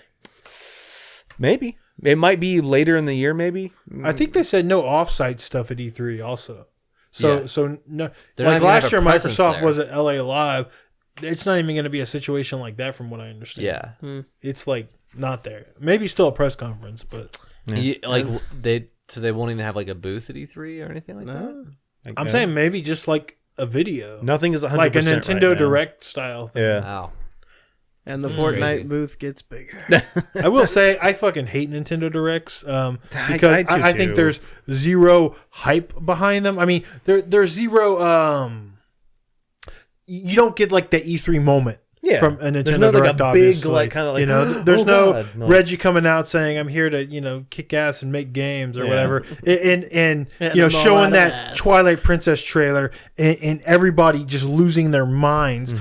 Nintendo can't ever do that anymore, and that sucks. Yeah. So I would really hate for there's Sony something to to be go said that way. about the energy of a crowd watching something, having that being 100%. picked up in the video. Yeah, I think the I'm Wii with U you. era kind of. I would also say that the chance for hype. the Nintendo Directs are just a little too like clean. I don't know. It's weird. Like when you watch them, sucks. when you watch them, they're kind of boring and like it's just like, oh, here's a white screen with a red box and a name, and now we're going to talk about Pokemon for 30 minutes. It's so uncool. Yeah. The way that they it's talk like about the their executives games. are very rigid, and they're like, "If we may, we would love to show you." So Yeah. it's like it's Yeah. very like Japanese business practices. Now let me like- tell you about King K. Rool's moves. I bet he has some tricks up his sleeves. Like there's nothing cool about that. You're making this not cool. And only weird like Nintendo diehards think this is awesome. Yeah.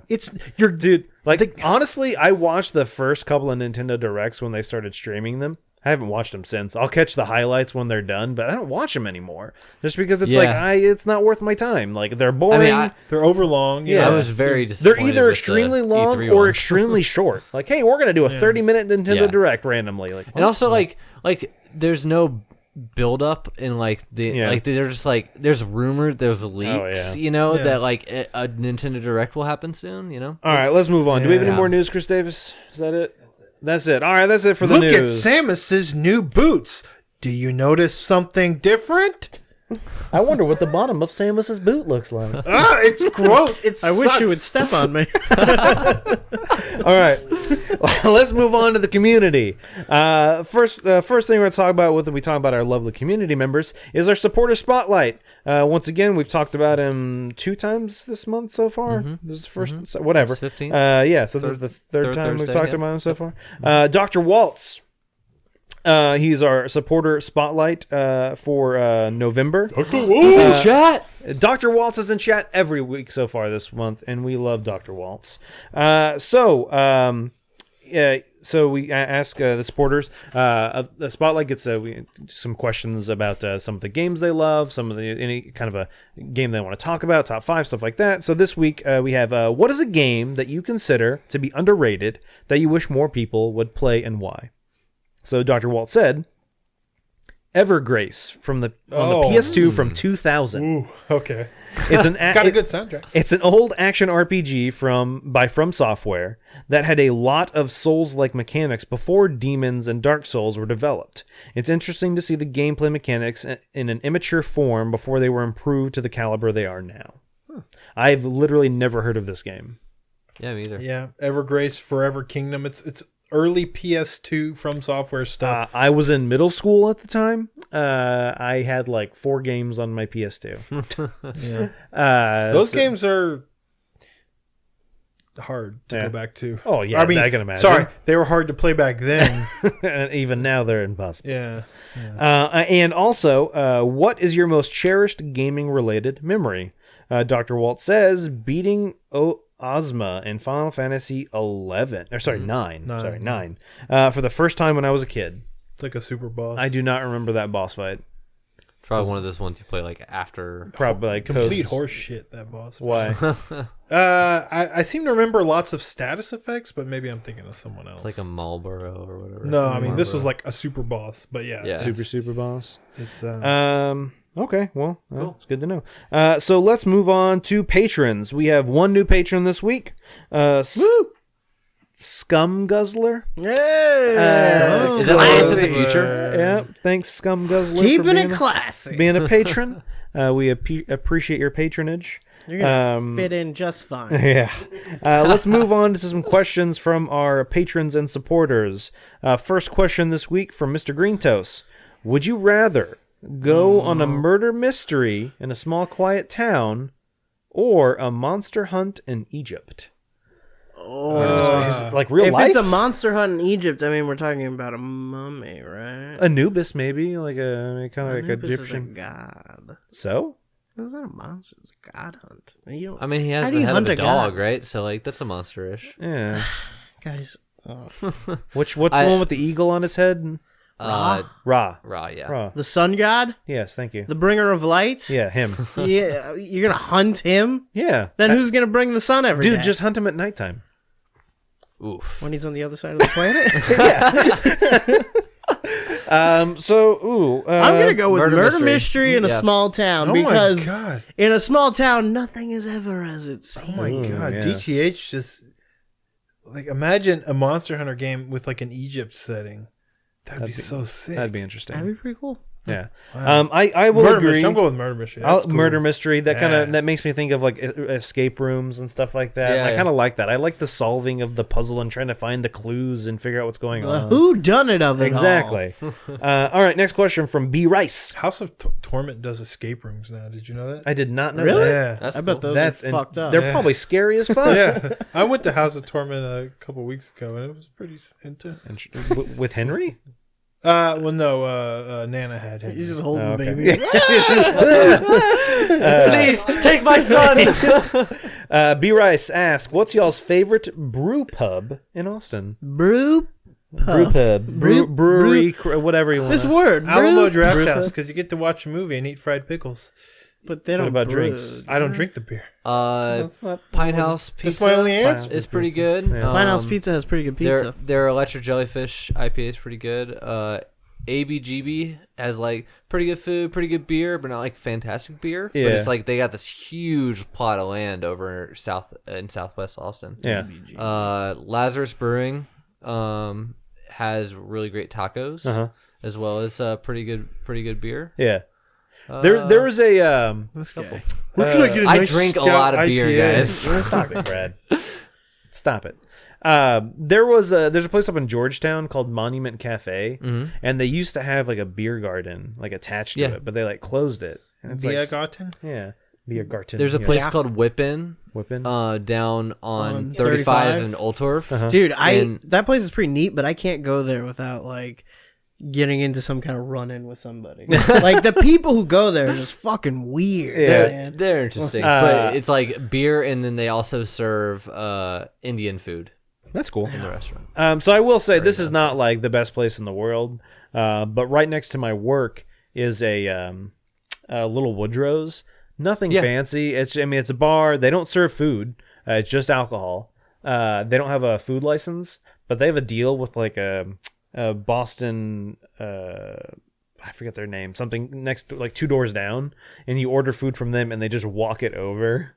But anyway, they started this new thing called 50 something. I can't remember what they call it, but it's essentially they have like a list of 50 beers, and every time you come in, you just get the next one on the list. That's cool. And so I like that because I often find when I go to a bar, I'll either ask the bartender a recommendation or I just stick with what I'm familiar with. Yeah, right. And now this is kind of forcing me to like try these different beers, and I have So a it's card, and every all time they different punch, types, yeah, too, and yeah, stuff like that? all different types. So it sucks because the third one was a sour, and I hate sours, and so I got the Sours are third touch beer, and and go. I'm drinking it, and I'm Yeah, like, yeah. give me the fourth one. I have some real trouble drinking stouts. Oh, yeah. and so like They're so heavy. That sounds like a disastrous Yeah. thing for me to do. All right, so there's some recommendations. Let's move on.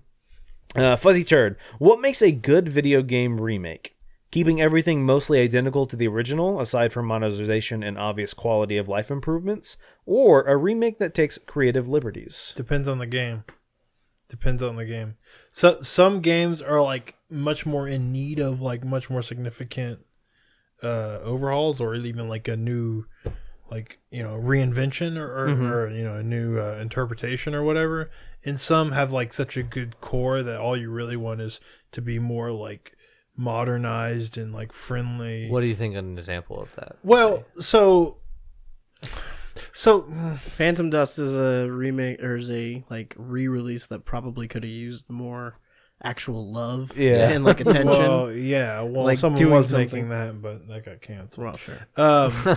Well, so I don't agree with this, but you know, a lot of people would say that like Tomb Raider Anniversary which was a remake of the original Tomb Raider from like, you know, 10 years prior, is like you can kind of get the spirit of like Tomb Raider, but like with a much more like modern, friendly control scheme. It plays completely different. I once believed that, but honestly, I kind of would prefer like a re-release of those, old Tomb Raider games that are just like much more cleaned up in terms of like visuals, honestly. Because I think the way they controlled was like much, is much more like important to what those games were. So the fact that they are controlled different and completely was different. kind of like Yeah. it kind of ruined the very much so, because it tried to follow. It was sort of like following the philosophy of like, here's a ledge painted white, so you always know where to go. Right. Classic Tomb Raider was really not like that. Yeah. And but I mean, yeah, it depends on the game. Like if like Parasite Eve were to ever get made, you would have to do like some really significant things to like kind of modernize that. Well, what about as opposed to like Resident Evil remake, that didn't really fuck with the controls, because in reality, with like the cinematic camera angles constantly shifting, you had to have 10 controls. They just introduced some like new ideas like Crimson Heads and stuff. And honestly, that's probably like the best kind of remake when the core is really good. Yeah, I can see it. But it just depends on the game, really. Yeah. All right, let's move on. Next question from Zero Skies.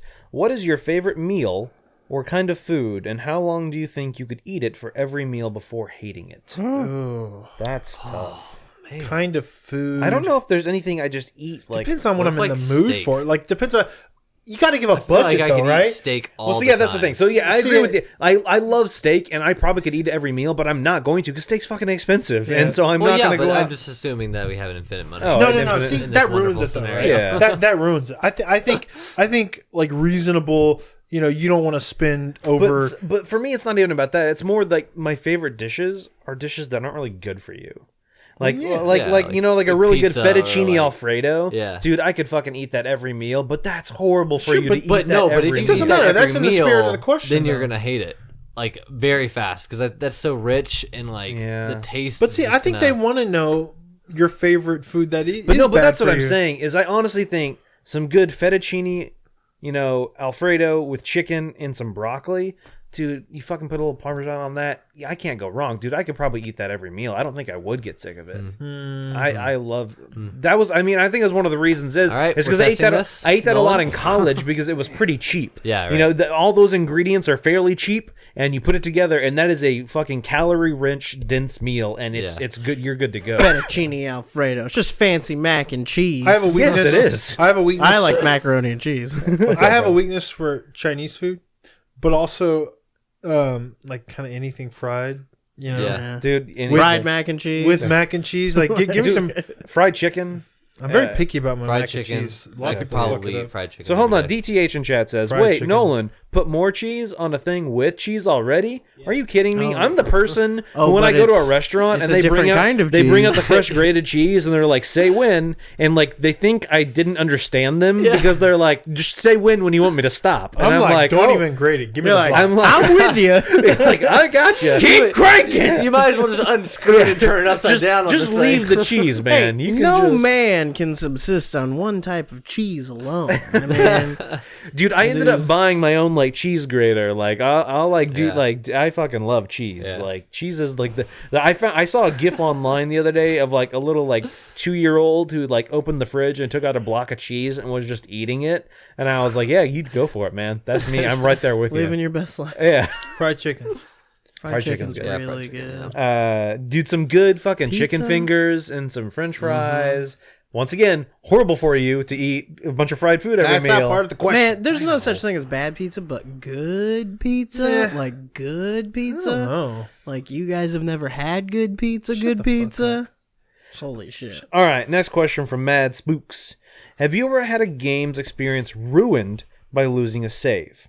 I got Yes. 2 examples. Years ago, my younger brother deleted my 100% progress save, which was a major bummer. But you of had what? 100%. Yeah, he didn't What did say- that ruin? He didn't say of what. Of course, I messed up myself and saved over a Kingdom Hearts save, which was just before the final boss with a completely fresh save. That fucking sucks. I've Yeah, talked that about probably- my, of Super Monkey Ball 2. All right, thanks, DTH. I've talked about my Dark Cloud 2 save, which I lost 20 hours of progress and never forgave it. Although I still love that game. But man, it really killed my Oh, daughter.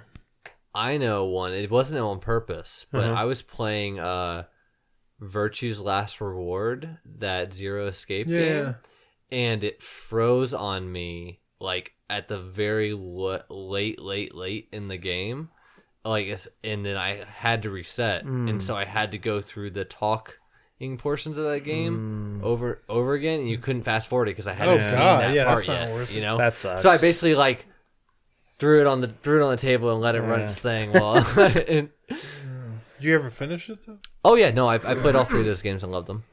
One of the games, I hate the puzzles. and I can say this because Nick's not here now, was Little King's Story on the Wii.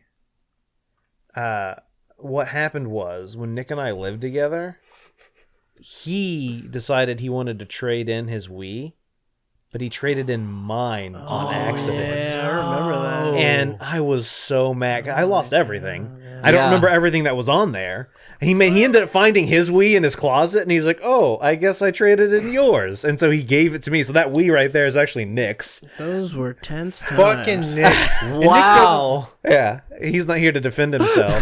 But I lost a bunch. I mean, honestly, most of the games probably didn't matter that much. But Did you get much from Nick? What? Did you get much from Nick? I don't know what that means. Did he have no, any he had games shit on downloaded? there. Yeah. He didn't fucking have anything on there.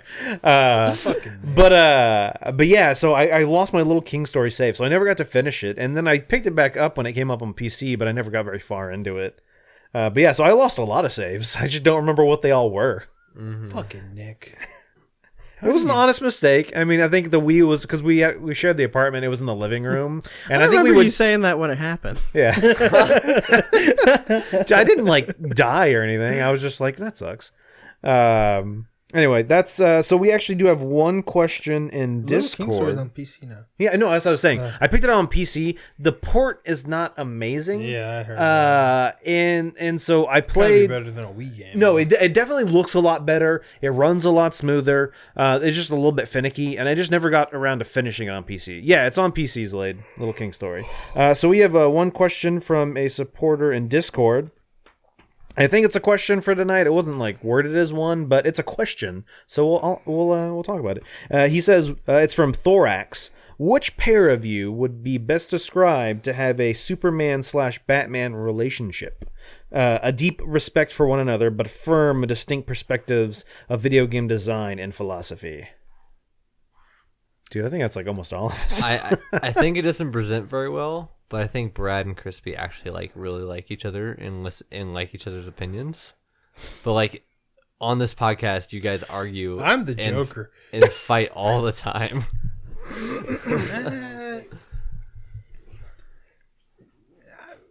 That you put me on the spot here. I'm sorry. I can't defend that.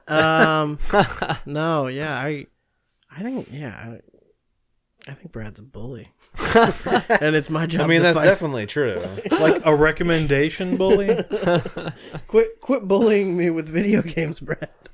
No, I could see that. I mean, there are definitely times where we just kind of like I don't think I'm feel differently about something. I don't think I'm competing against Crispy. But I don't I think I'm think- yeah. competing against Crispy's roommates. Maybe. No. Yeah. I think Chris in this Crispy Superman and Brad's like Lex Luthor. Like he's a fucking asshole that just sets up situations I didn't because say he that. fucking because he wants to watch Crispy suffer. No, I want Crispy to, It's true. You it comes from a good place, and I know that like when you recommend something for me, you want me to have something akin to like the experiences you had with that game. But sometimes I think that expectation the thing is hurts. No. The thing is, you're more receptive because either Nolan's already played it or Nick's never going to play it. And you're the person who hasn't played it but would be willing to try. So, and Chris Davis is weirdly stubborn about that. He's like, Brad, A Hat in Time is a really good game. It is a good game. but so yeah, it often falls to you, but then your roommates are like, let's play some Rocket League, dude, and you're like, fuck yeah. You're just so like, I know, but like You're impressionable. you're impressionable. No, I feel like that's kind of condescending. I'm not impressionable. I just like No, it doesn't. It's not meant to be. I just like fucking video games, and I like a lot of different kinds of video games. I do stick my dick in video games, Nolan. Shut up. So I think you know the most about the DC universe Name the characters that we are. Oh man. Okay. Obviously, I'm Crispy's Booster Gold. Booster Gold, yeah. The greatest hero that time never knew. Man, that's tough. I'm gonna say that Nolan is like our Martian Manhunter. He's kind of like, All right. like Pretty cool. not like serious because you're a goofy motherfucker. Thank you. But you're not like you're like you stand on the more like reasonable side, like trying to keep tempers flared. You know, Yeah. I think Flared, dude. I don't like I fire. mean trying to keep them tempered, okay. trying to temper flaring tempers. Got you, There we go. Nick is like the Flash, you know, like he's the heart, you know. He doesn't always have like the best ideas. But like, god damn But it, he's so tiny and fast. He just loves people and he loves the world and he just wants everything to be okay. Yeah. And like, and You he's don't really think admirable in How that does way. the Flash hold up against I think under Batman. I think Batman, if anybody, would be Brad. I thought you were going to say Nick was the Atom. Like you're definitely like you're like a little more like. You're a little more seasoned than everybody else. You maybe developed a little bit of rough spots, but like you feel very passionately I'm like about damaged. You're not damaged. Tragic You're not. past. Yeah. Your parents were murdered in front of you, and you Older never got than over everyone. it. Yeah. But like the things you feel like unflinchingly. You do not deviate from your convictions. You know. And sometimes that puts you in conflict with like the entire Justice League, but you still are like, I'm right, you know. And I have notes on all of you to take It's you true. down. You got files on everybody. Yeah. Keep files on everyone. Contingency plans. Yeah. I think Ed is Ed would probably be like, you know, like a solid like Plastic Green Man. Arrow. Plastic Man. No, Plastic Man's like Carlos. Carlos is Plastic Man. Like, he's barely a member of the team, but like when he shows up, he's just kind of like a fucking Everyone's like, goofball. why are you here? Like, Yeah, but no. he secretly hides like what is probably one of the most like Biggest dildos. powerful Oh. powers in the whole DC universe. Yeah. So who the fuck are you? I'm like Jimmy Olsen. I don't know. Like, I don't know. That's tough. We can't. It's difficult to be honest about ourselves. Maybe I don't know. Maybe Green Lantern. No, I don't know. Stop. I hate this game. Move on. I picture Crispy as more of a Clayface. Yeah, Clayface. There you go. Very quick to change emotions. Clayface. I'm just. But a he big, can put I'm just on a big goot monster. Wonder Woman. There you go. The only one with the good movie. I'm Wonder Woman. You're Will Smith from that one movie. What one movie? Hancock. No, the DC one. Oh, Deadshot? Deadshot. Why did we think Hancock before Suicide Squad? Because I thought of Will Smith as a good superhero. That's what I thought. My first thought of Will Smith as being a good superhero is not Deadshot. Suicide Squad's terrible. That movie has an Oscar. I don't know who and that Deadshot makes me I don't know mad. who Deadshot we all is, did but if I learned Scarecrow, we anything all from thought- Suicide Squad, Hancock. he seems like a good dude. The fact that Suicide Squad has an Oscar makes me so mad. All right. Anyway, He could have shot Harley Quinn, but he didn't. that's all the Made questions no sense. this week from our supporters and our patrons and everyone out there. Don't forget, every week we post a thread on patreon.com/4player where any patron can ask us any questions as long as you donate $1 or more.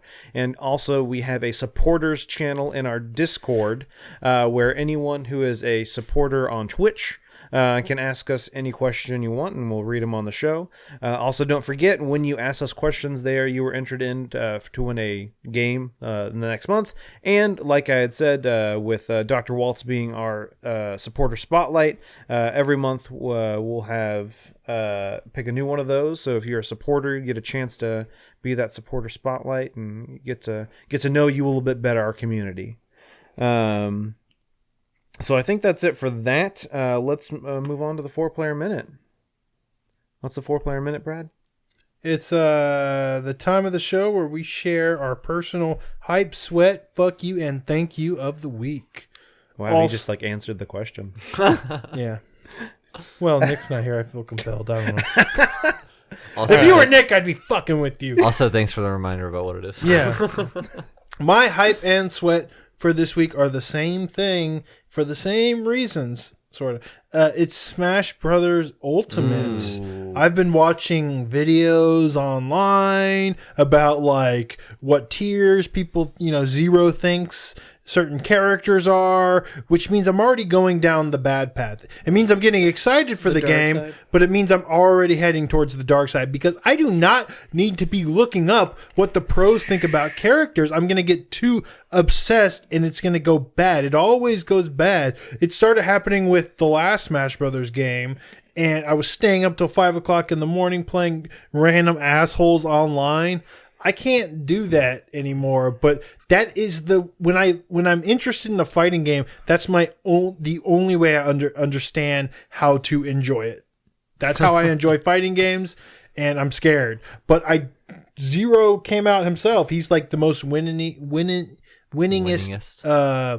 players of the last Smash Brothers game. Like he was every single tournament he got first. It was absurd. And he says the Belmonts are likely going to be quite a high tier.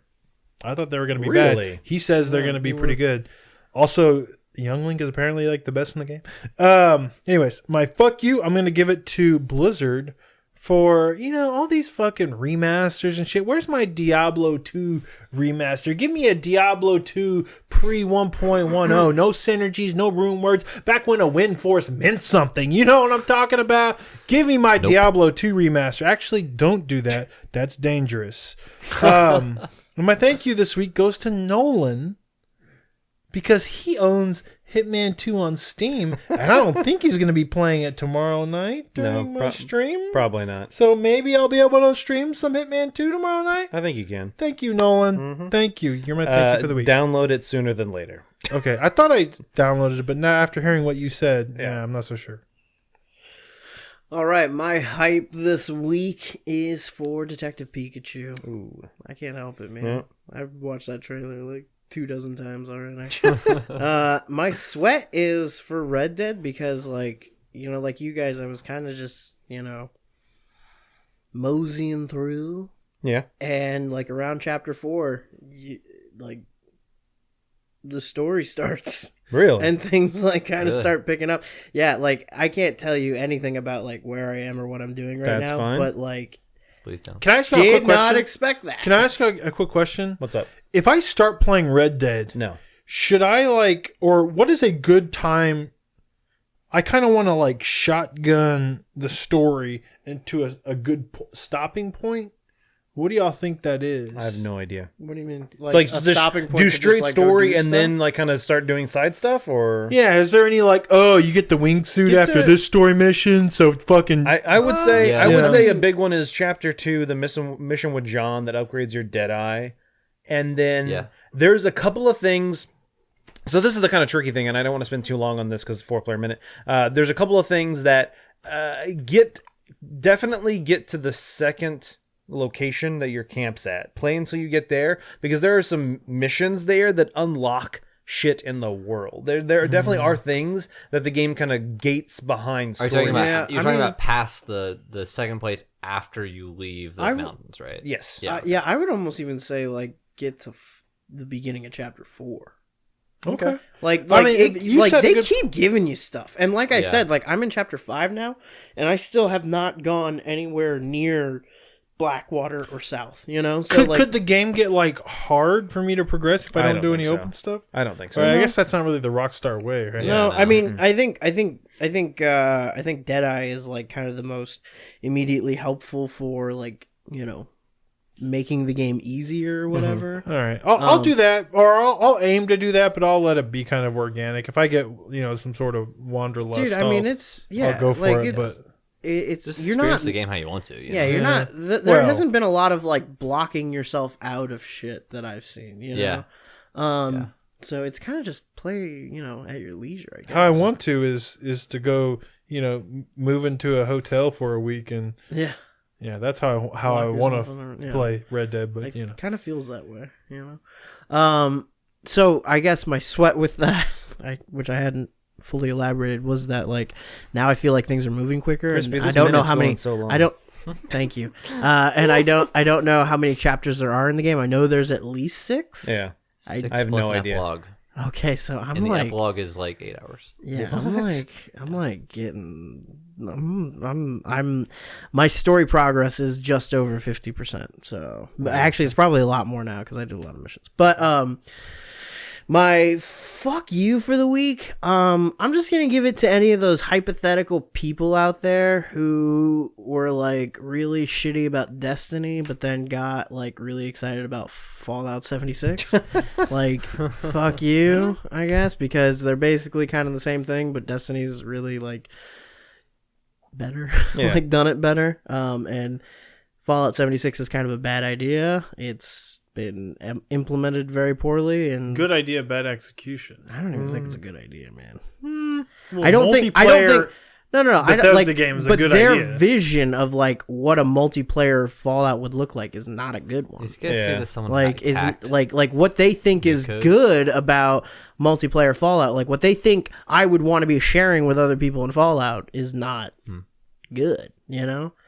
I don't know. Just fuck it. I don't fucking know. And my my thank you for the week goes to How's Destiny 2 going? how's this? I don't know. I haven't played. I don't know. Fuck that. I got nothing. All right. Yeah. What's up, Ed? Hype is for more Thronebaker. Did you say Throne Baker? Throne. That's a Breaker. different game. Yeah. I can't talk. I play that. So I was really into that game when I was playing on the stream, to the extent where I kept playing it for 2 hours after I finished my stream at midnight. So nice. I went to bed at 2 a.m. last night. So I'm really into that. I love the Witcher world. Witcher 3 was a master class from me, and then I started reading the books, and now like it's a whole thing. Sweat Meve is cool. for me is Red Dead, particularly the fact that I'm going out of town all next week and I'm not bringing my PS4 home with me. So I'm literally not going to be able to play for the next week, and I'm going to be sad and miss it. And then Can't set up that remote play. I mean, I might try. Who knows? Might work. And then my fuck you. You know what? I don't really have a fuck you. That's good. Been pretty good so far. I'm not. Well, the good thing is, Ed, I have 2 fuck yous. So. Okay, you can take. I'll take one. I'll borrow one of your fuck Oh, wait, I yous. got to thank you. I came up with one. I'm going to give it to Ed. Thank you for being here, Ed. We don't Oh. ever get to see you. My thank you was for Nick for having the shin surgery or whatever you said. He's getting his shins extended. Shin extensions. I'm very happy to be here, guys. So thank you for inviting Yeah, me. we're glad to have you on.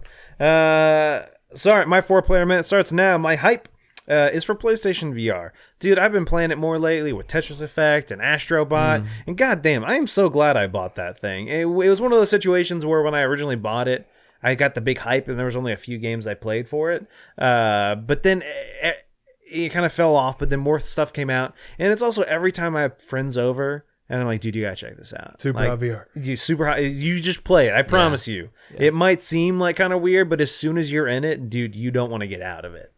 My thank you goes to Brad, actually, for introducing me to Human Resource Machine and 7 Billion Humans. Not just because of that, but because Brad introduced it to me, I introduced it to like 4 coworkers, probably growing. It's just one of those My things. second hype right there. And now Human your Resource job Machine. is, so you'll like this. They made this game called World of Goo. Dude, I promise Spread you. the goo word. Brad, if you look up my YouTube history right now, you will see World of Goo trailers because I was showing it to my coworkers.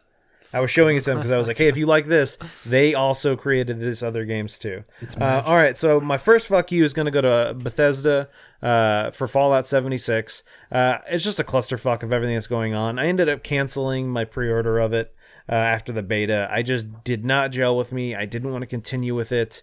And then it turns out that their stupid fucking launcher will not let you uninstall the game unless you buy the game. What? So you have to go and find the files and delete them off your computer. I don't know where they're all stored, but come the fuck on, Bethesda. How are you going to do that shit? Not let a person uninstall a game. That is fucked. Scummy. Yes. Just remember, the game's made by Battlecry Studios. I know it's not technically Bethesda, it's Battlecry, but Bethesda owns Battlecry, so I mean, whatever. fucking stupid. And then my final fuck you tonight goes to Hitman. It just sucks that they had some really bad mouse and keyboard controls in the first game. 100% did not fix them for this game. I constantly found myself fumbling with them on my stream on Tuesday. At the end of a level, when you're kind of scrolling through all the stuff, you have to like press enter to skip through them, and it's like that's just there's dozens and dozens of keys on my keyboard that I can reach with my left hand. Why are you making me use my right hand off the mouse to let me fucking click? Let me click to go through. Like why? Like I don't know. It's just really dumb. I'm considering switching to my Xbox controller to play the game just because it's just so clunky. But I guess one of the things is I originally thought I'm playing a shooting game, a mouse and keyboard, but you shoot so infrequently in that game that it doesn't even matter. But yeah, I have another hype. What's your other hype? Pokemon Let's Go comes Fuck out that tomorrow, game. I talked about that on my stream. and I am looking forward to that because Don't you just I- throw I am- balls at the Pokemon? I'm I am- looking forward to playing that with my wife. I am holding my money hostage from Game Freak until they put out a fucking Pokemon game that's different. Okay, Next year. that can be you. We'll see. I'm looking forward to seeing what a console Pokemon game No, will definitely. look like, other than the ones that came on GameCube. Yeah. Dude, that one that came out on GameCube was fucking awesome. Yeah, it was different. Both of them were. Yes, and that's why I liked it. Yeah. Do something like that again. All right, that's it for our 4-player minutes. That's it for the show. Thanks for everyone for tuning in. I hope you all had a good time. Like I had mentioned earlier, be sure to check out discord.gg/4player where you can chat with us after the stream and talk about video games, movies, TV shows, literally whatever you want. As well as patreon.com/4player. You get some exclusive content. Don't forget to follow us on Twitter. When you retweet the shows, you're entered in for the drawing, and you can follow all of us. Most of us tweet some pretty interesting stuff, I would say. But yeah, so thanks for tuning in, guys. Reminder, no show next week. We're taking Thanksgiving off. Everyone spend time with their family or spend time with their console, whichever one they choose to do. And yeah, we'll catch you all next time. Bye. Bye.